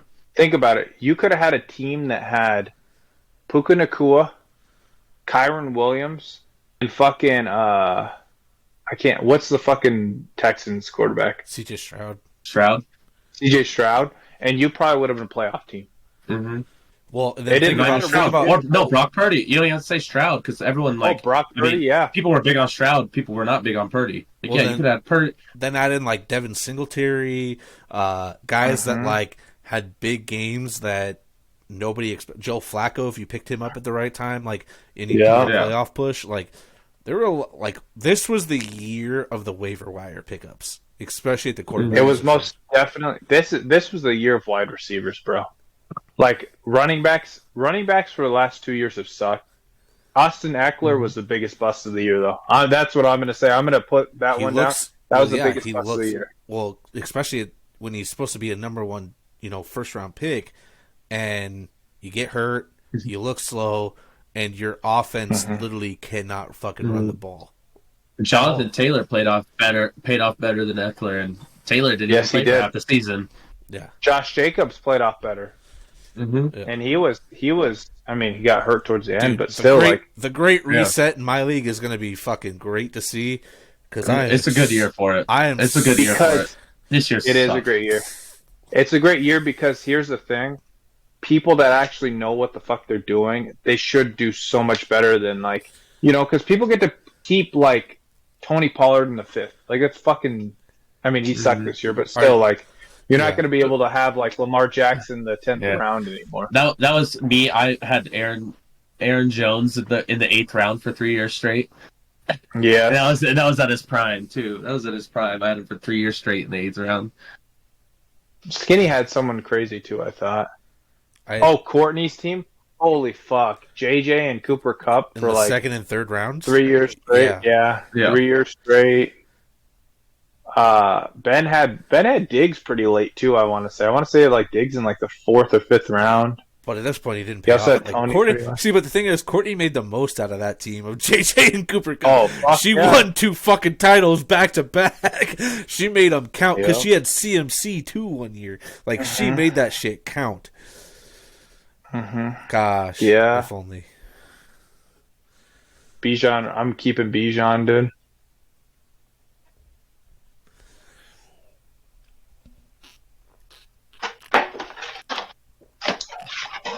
Next year will be fun though in there. All right, quarter 4, we have finally made it. With that here, there's only one college football game, everybody's most likely going to watch it. Marcus, you got to watch college football on Monday, January 8th. Number 1, Michigan plays number 2, Washington. Currently, Michigan is 4.5-point favorites. Give me Washington. Not a chance. Michigan's going to smoke them. Give me my boy. I would take Michigan with the spread. Michigan with the spread. Yeah, I'm kind of stuck in the middle. Big Ten defense is legit. Pac-12 doesn't have defense. That's the big thing. I got to lean Michigan on my end. I don't. As much as I like Penix Jr., I think he deserved the Heisman and actually over Daniels. I just don't think Washington gets it done against an actual defensive-minded team. Right. Probably not, but I'm going. And that's anyway. Because it's even if it had been Ohio State, I might have given Washington a chance. Because for the Big Ten championship, with Iowa, I was not worried about playing Ohio State. I think we could have beat Ohio State. But I knew, I was like, there's no chance we beat Michigan. There's no way that Washington can't stack up against Michigan's defense. Washington also just played Texas, who had a Big 12 defense. I mean, Pac-12 and Big 12 defenses are interchangeable. It's not anything. And really should have lost that game. They really should have lost that game. If Texas knew how to call plays. Well, Washington against Oregon twice has been questionable. Mm-hmm. Questionable against Texas. Against these good teams, they've been questionable. Penix has played pretty good football, but against an actual defensive conference and school, I think it's going to be tough. Yeah, Michigan's covering that spread. If they win, if Penix leads them to a victory, is he the number 1 overall pick? No, I don't think. I don't think teams will still view it like that. Really?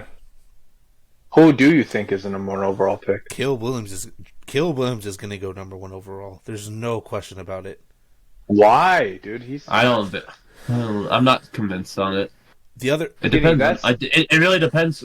I could probably answer this question once I find out who's actually getting the number 1 pick. Once the Bears make their trade, I can answer that question. Yeah, I can tell you which team would like to pick more. Yeah, the Bears could keep it and take Marvin Harrison Jr. number 1 overall.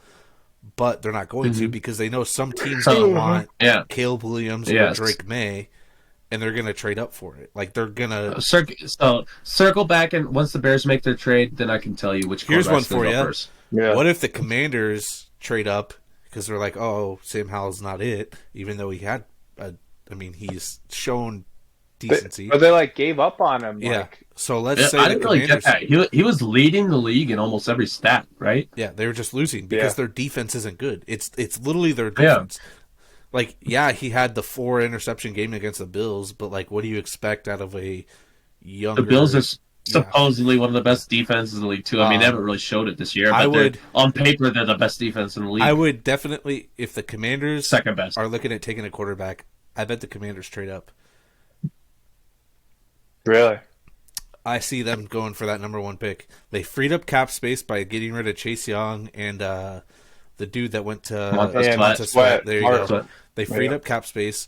They could afford a better younger quarterback, and then they have some players that they could give up that the good old Bears need. So I feel like that's a bad move for that division. Probably, but because I feel like that division, you have to have a solid roster. I feel like the rookie quarterback isn't going to get you there, and if Sam Howell, in my opinion, shown something, start building your offensive line, start building your defense. I could see the Commanders trading up, trading away Antonio Gibson in that package. And then I don't know, because I feel like also the Commanders will be the team to get Joe Flacco or Russell Wilson. Your division is a good example of that too, Marcus, because the Bears did. They've got Justin Fields, they've got receivers now, but they still can't get it done. They still can't win their division because they haven't built up their defense yet. They still haven't built up their line yet. So that's a perfect example. If you want offense, it's this draft. Like, if you want if you are like, I'm going to get a quarterback in the next 2 years, we're going to need a quarterback. This is the draft to get a quarterback now. If guys like Penix is projected to be a second-round pick. If he falls to the second round, if I'm a late first-round team, like, you got to snipe that up. Yes. Even if you don't ever plan on playing him, take him. You get trade value from like, go ahead and trade him or whatever. But, like, if Penix really falls as far as they say he is, he's worth it.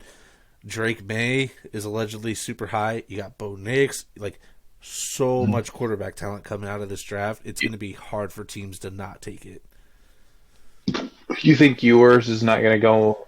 I think he's going to stay one more year. What happens with Archie? Archie will probably transfer portal it. Oh, but, like, Ewers, for me, it makes sense for Ewers to stay because then the next year he would probably be the number one quarterback. Yeah. Who's his only competition? Sanders? Like, other than that, can you really name a quarterback that's, like, NFL ready? I can't think of any. Exactly. All I gotta say about Shedeur is he's more durable than most NFL quarterbacks. You know how many times he got fucking hit this year and never got injured? He's one tough kid. I'm not saying he's the most skilled by any means. Well, definitely not. But man, he is durable. He got hit so much this year. One game he got fucking rocked. They have no line. Yeah. But they're getting one next year. They've already got 2 major transfers. We've come a long way since that first week of actual football, haven't we, Skinny? What do you mean? Like Colorado, remember Colorado? Yeah, Colorado went 4-0, and like it's it's been a long season. I mean, it goes in, like, I don't know, pieces and months by months, but I don't know. Last week, I remember everyone was last week with your bowl game predictions. You went 8-8, so you didn't go under 500. I mean, look at you. With that, damn right. Pick'ems. I went 13-3 last week. I sent Marcus the picture to verify because I feel like maybe deep down in his head he's like, is Skinny lying? I don't know. But he trusts me. I'm currently 161-95, and then I don't know why I didn't add your new total. Hold on one second. I went 12-4. Yeah, you went 12-4. Where the fuck is this? I feel like if we do the math of how many times I picked the Vikings to win and they lost, I feel like we'd be closer. Well, let's see here. The Eagles, all their losses, I'd be the same too. Yeah, but the Eagles were probably favored in every loss that you picked them on. Like, who knew they were going to lose to the Jets and the Cardinals? And then for Marcus, he went 12-4. Okay. 105 and 153. So you currently are at 153 and 105. Damn right. I believe. Yeah. Yeah. That 6-10 week last year did not help you. Or last week did not help you at all. And then, hold on. I got to get mine pulled up.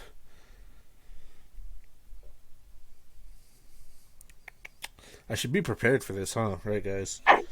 You should. While you're getting prepared, I'm going to go to the bathroom before I pick my picks. Okay. See, Marcus, we're dads. You guys are getting fucking old. We're dads. Jesus Christ. We're dads. We need to get you guys some LaCroix and some bottled water. And what's going to happen now, though, is I'm going to fucking piss like twice throughout the nighttime now, too. You get up at night? Some like Tuesdays, sometimes, just because of how much I drink. Skinny, it's going to be wild because I'm going to get up tomorrow and... Damn, you've been fucking throwing them down, Skinny. I'm only at 5. It's my favorite beer. Of course I'm going to throw it down. I am regretting it because I'm kind of bloated, but... Skinny, this is the Skinny I like to see, even though, you know, by default, I'm going to beat you this year in amount of beers drank, but... I also was medically cooped up, all right? A win's a win, Skinny. I'm going to take your average, and I'll take my average, and we'll subtract the amount of weeks that I couldn't drink, and we'll see where we're at. Or how about that? No, you still drink, though, son. Even if you did that, the weeks that you did drink, I would still have a better average than you.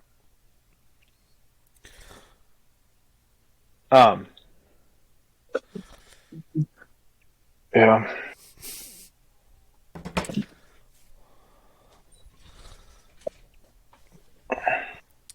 See, this, all right. This is what happens. Am I picking them now? Yeah, hold on. This is what happens when we become dads, all right, Marcus? Mm-hmm. You guys are old as fuck, dude. Your body just ages. Yep. All right, Marcus. All right, Schyler, the pick'em record is 9. I know this week's a little bit tougher because some teams aren't going to have starters, blah, blah, blah, all that other stuff, or play halftime. Yeah. But the record is 9. We will see how this goes. Marcus, go ahead with the pick'ems. This week's theme is tight ends. Nice. Saturday, January 6th, 2024, because it is a new year. Happy New Year, everyone. Happy New Year. Heath Miller and the Pittsburgh Steelers versus Shannon Sharp and the Baltimore Ravens. See it like this one. Ravens are obviously the best team in the league, but they're going to bench all their players because they already secured the number 1 seed. So you got to go Steelers. I'm going Steelers too. I'm also taking the Steelers. Mason Rudolph has actually looked good. Like, that's the crazy part of this. The trifecta. Yeah. He has looked good, and it's quite shocking. You know who else has been good? Najee Harris. Yeah, he's looked good too. He has been... I played him in the fantasy championship. I think he had like 18 points. Matt came like he was pull up here. It's like which games actually matter, which ones don't. Like who has a chance of making the playoffs in these games and who doesn't? I need the stats. Well, the next game definitely matters. Yes. Also Saturday, January 6th, crazy date. Owen Daniels and the Houston Texans versus Dwayne Allen and the Indianapolis Colts. See, this one I got to go Texans just because I'm a big Stroud fan. I've been hyping them up all season. Tank Dell and Nico Collins too have been, they're just electric. I don't know. I just like watching them win, so I just want them to win. The Colts. What the fuck is exciting about the Colts?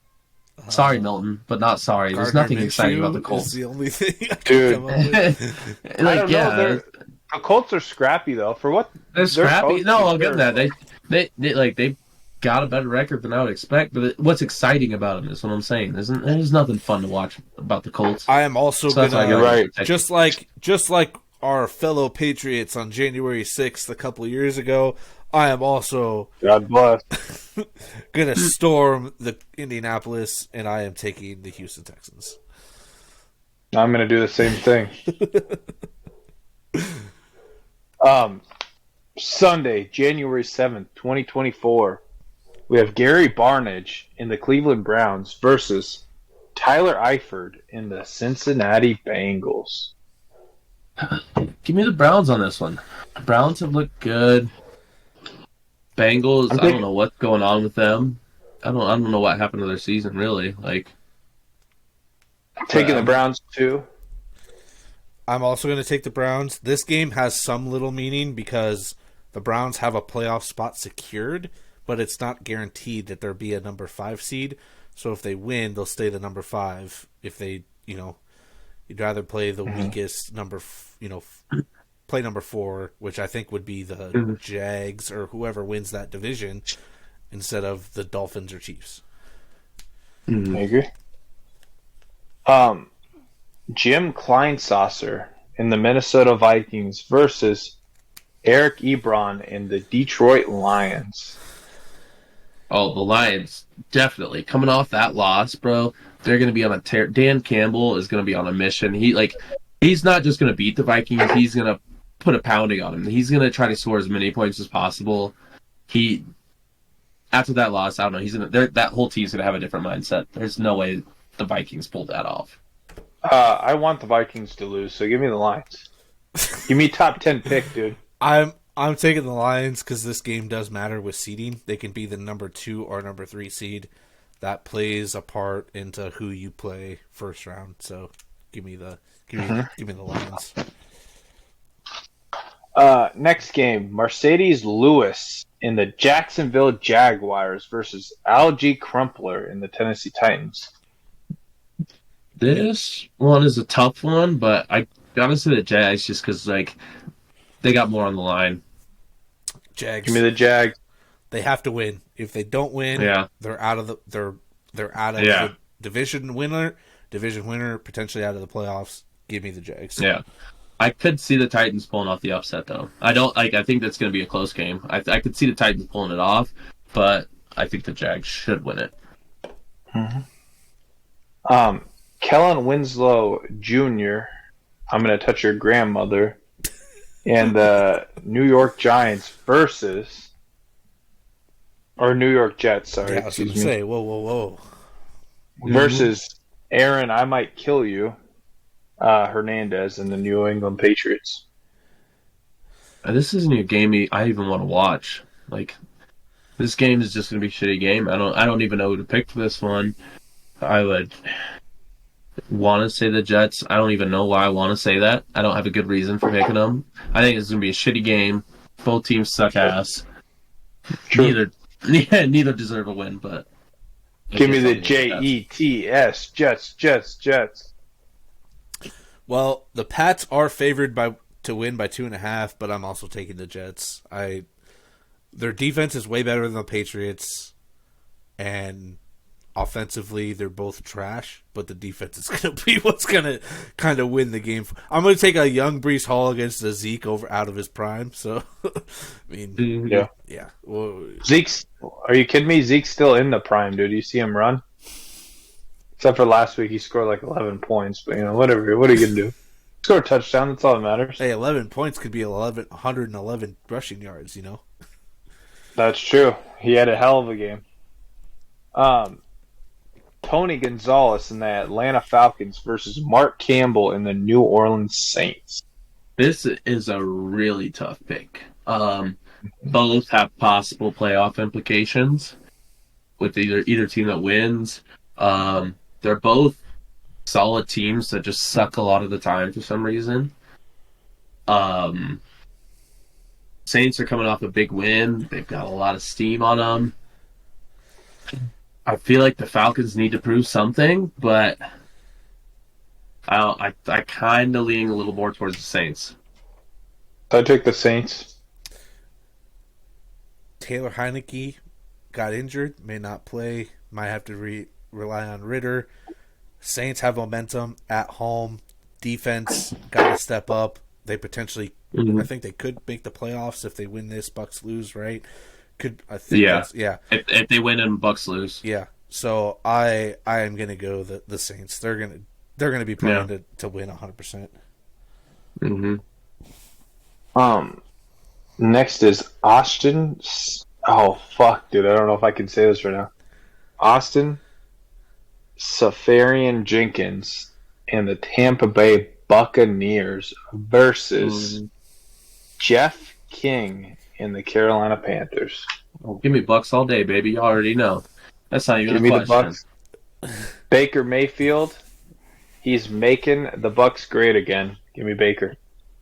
Bucks win, make the playoffs, play the Eagles first round. They're not gonna beat them. Probably beat them at this rate. Probably they're not gonna lose this game. They're not gonna get. They're gonna head to the playoffs. They're gonna win in the division. There's no way they're gonna let the fucking shitty ass Panthers and Bryce Young beat them. Greg Olson and the Chicago Bears versus Bubba Franks and the Green Bay Packers. This is another tough one. I'm going to go with Packers just because I think it'd be smarter for the Bears to lose this game. They have no reason to try to win. All it does is, they want to get those draft picks so they can trade them, get whatever they need. But I think if I mean, if the Bears wanted to win, I think they have potential. They are on a hot streak right now, but I think it's better for the Packers to win. Like, they get, secure playoff spot, or like a possibly secure playoff spot, and the Bears, I think it's better for them to lose. So I'm going with Packers. Give me the second coming of Aaron Rodgers. Let's go.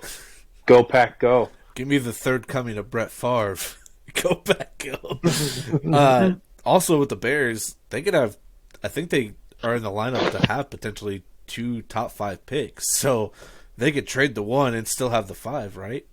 I'm pretty sure. Mm-hmm. They have their 10th pick. They're at 10 now. Yeah, they're at 10 now. Yeah.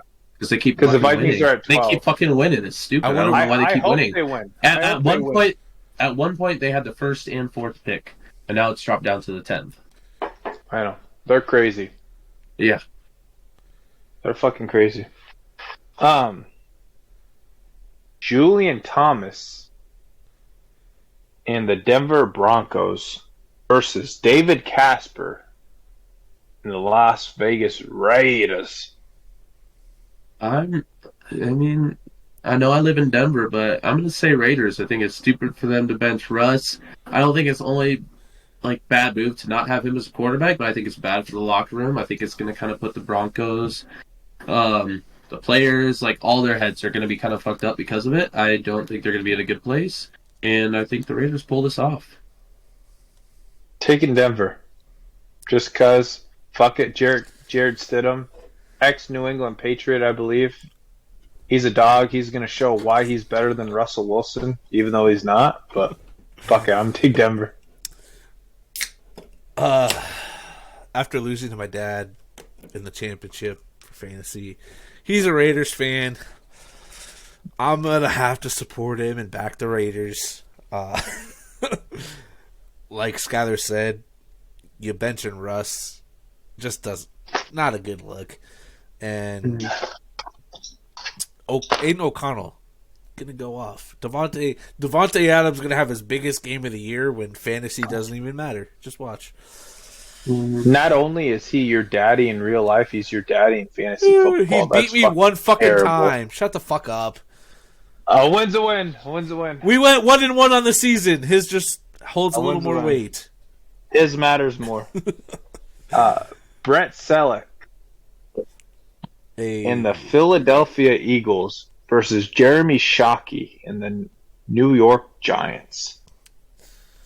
Gotta go Eagles because they can't just keep playing this bad, can they? It's gotta end eventually. If you go, they can. I've been saying that for the last 17 weeks. Yeah. You go into the playoffs with fucking losing 6 out of 7 games and a loss to the Giants. Right now, you want to be the 5 seed. You're either playing the Bucks or you're playing the Saints. I'd rather do that than play the Rams or whoever the fuck the number 7 seed is even. I'd rather have that than playing the Cowboys or the Lions. So I will take the 5 seed. Eagles win. Won't be pretty, but we win. Yeah, but then you lost to the Giants, bro. No, we're gonna win. Is what I'm saying. Oh, you're gonna win to be the 5 seed, so we can play the Bucks or the Saints. I don't care. Right. I'd rather play those 2 teams than the Cowboys or the Lions. Yeah, I'm gonna take Philadelphia, but Skinny. Here's the thing: if you guys, I told you last week, if you guys lose to the Cardinals, don't come to the podcast next week. If you guys lose to the Giants after losing to the Cardinals, don't come to the podcast next week. I'll record it and send it to you, and you can just edit it. But jeez, dude, to the Giants, that'd be terrible.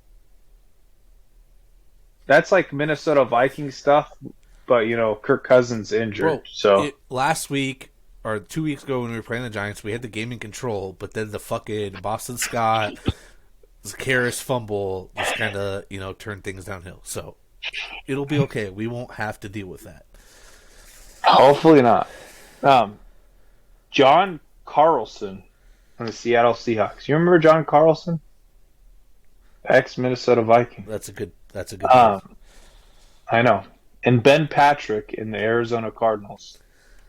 Versus Ben Patrick in the Arizona Cardinals. But I'm going to take Seattle. Yeah. Cardinals got their wins for the season. They got their wins for the season. They they got a few upsets, but no, Seahawks are scrappy. They're gonna pull it. They are. Geno Smith's out of there next year. Yeah. I am also gonna take Seattle. They're favored, so I'm just gonna follow the favorite on this one. I have nothing else to say. Fuck the Cardinals. So I did this one. For Schyler, but Tony Mariaki and the Kansas City Chiefs versus Stephon Alexander and the LA Chargers.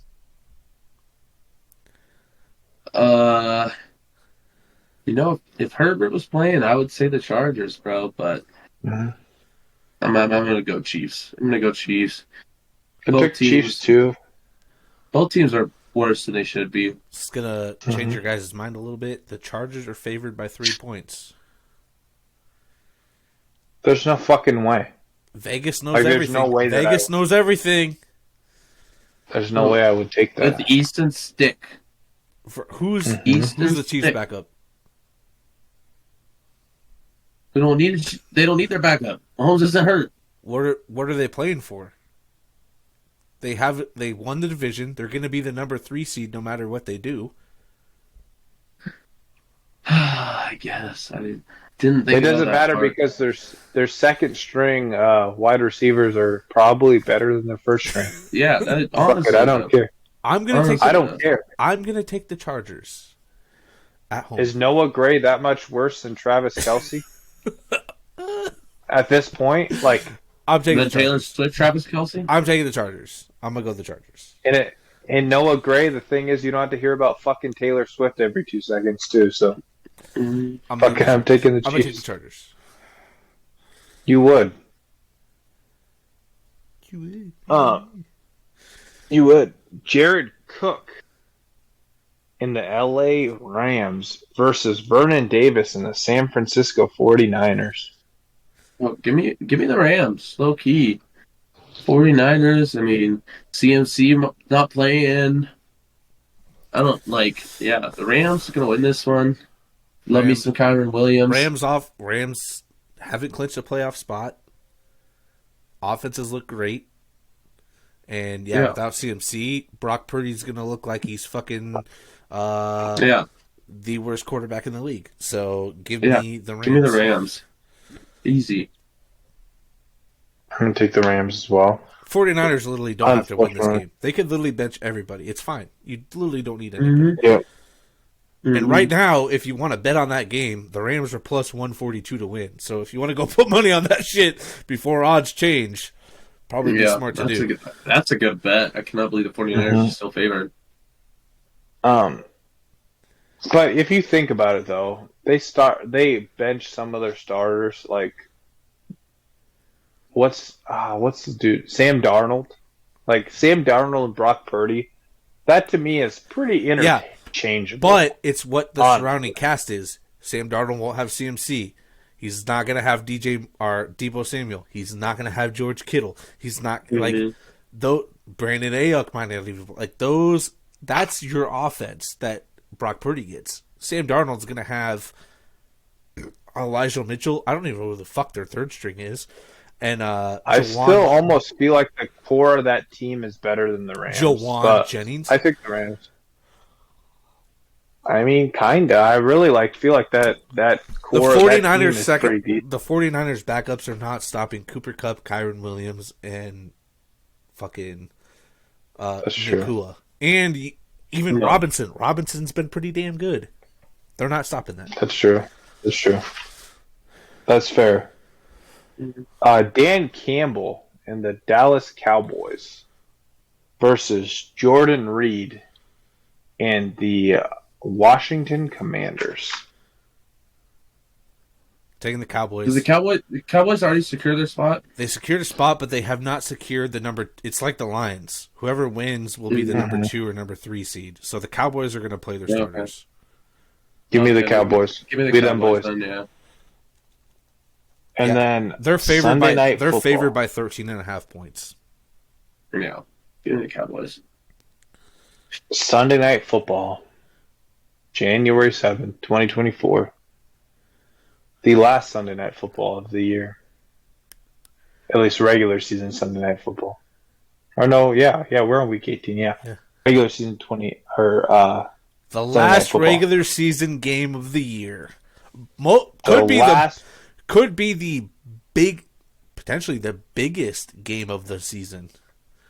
It's true. There's a lot of you stake in this game. You're in the playoffs and division. Wait, is it it's second seed versus staying in the playoffs, isn't it? Yeah, there's a lot. But Scott Chandler, you remember Scott Chandler? I do not.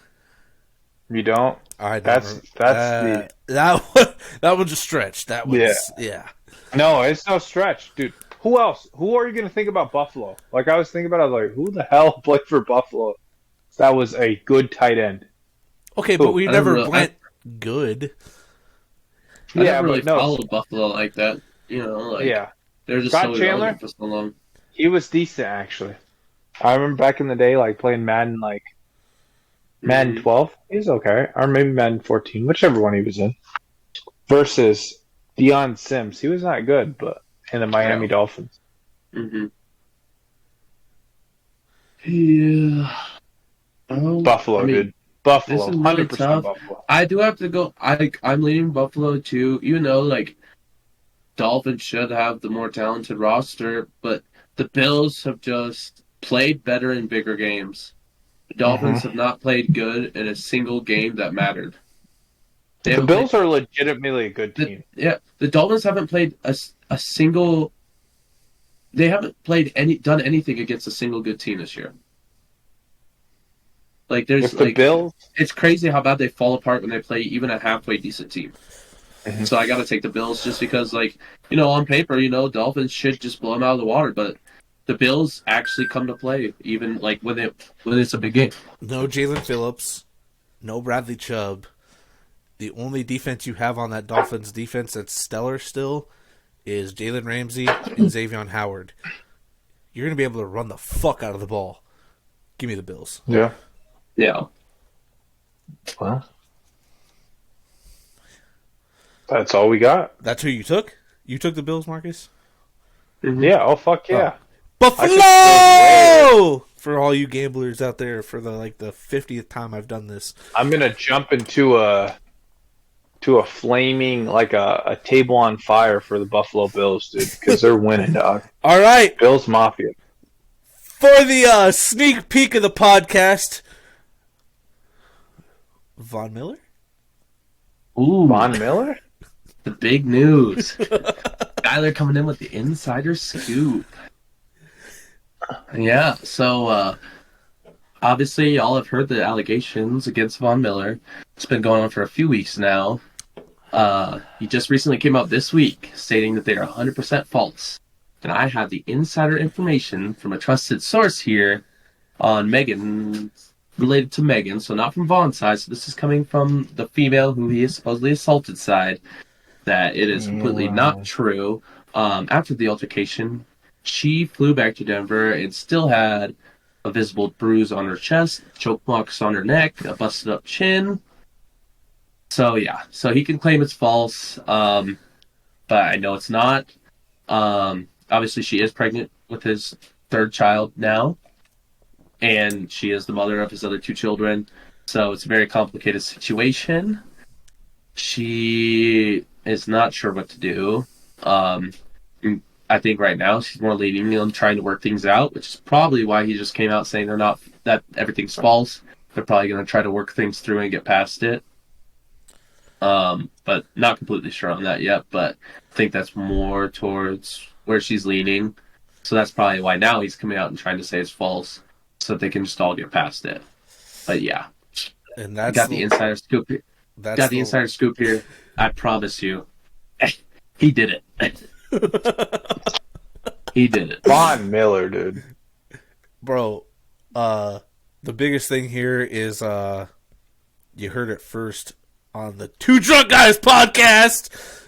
True. Mm-hmm. Put this on you TikTok. wouldn't hear this. Put it on TikTok. Oh, dude, I don't care.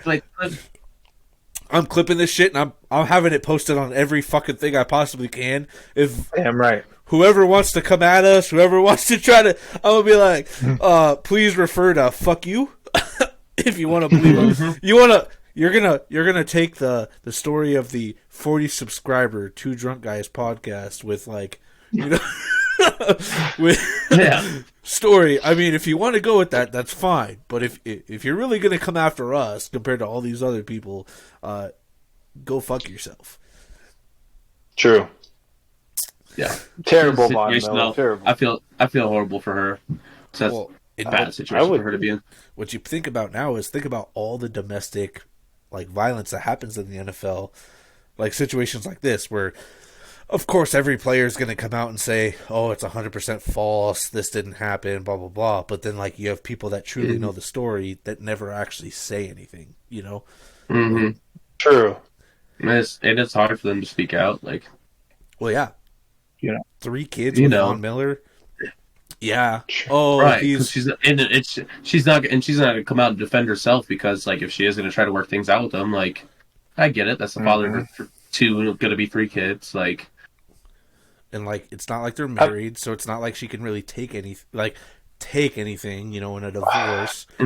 She just get child support. What kind of man do you got to be to hit a woman though? Like, what situation? I guess. And how not do you even not like have that much and it's not even like a one hit. That's like choke marks, bruising on the chest. Like, that's a lot. That's more than one. Like, I mean, I'm not even saying that would be right, but that's more than just like super aggravated one push for one hit. Like, that's like a full on attack. Yeah, I don't know. That's kind of crazy. All these NFL players that do that. Yeah, I agree. She should just say fuck it and go take the money. She'd make enough money on child support every year to fucking live without him. You know, this is way worse than Michael Vick. Yeah, that's true. It's not way worse than Michael Vick, and way worse than Adrian Peterson disciplining his son.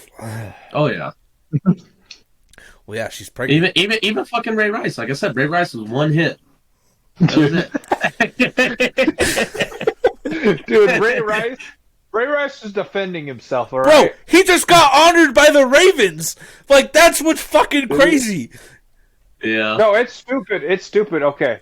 To be honest, like, Ray Rice, yes. He should have never hit his girl, but she hit him before, and they're all right. You know what I mean? I think they're married now, she was actually. Hitting him. No, that's what I'm saying. But that was like one pissed off, like just one swing. This was like a multiple attack, choking, at least a hit or a kick to the chest or something. Like this was something to the chin. Like there was multiple strikes here. Yeah. I don't get it. Imagine be as big as Von Miller, and knowing that like anything that you do is under a microscope. Because Von Miller's like, I mean, probably like. Once he won the Super Bowl with the Broncos, he's like a superstar. Like, he's a sure-in Hall of Famer. Like, just probably the best pass rusher, maybe of our generation, honestly. Be up there, yeah. Possible. Yeah. Like, I don't know why you'd put everything in risk to do something because you have no self-control. Like, go on a fucking walk. Why you got to do that shit? I don't know. Like, that's like, right. Think about it. Like, I'm 6'2", 300 pounds, and that's like me beating the shit out of my wife, who's 5'2", 100, and you know, I don't even know how much she weighs. I'm not even going to take a guess. Don't stay right on the podcast.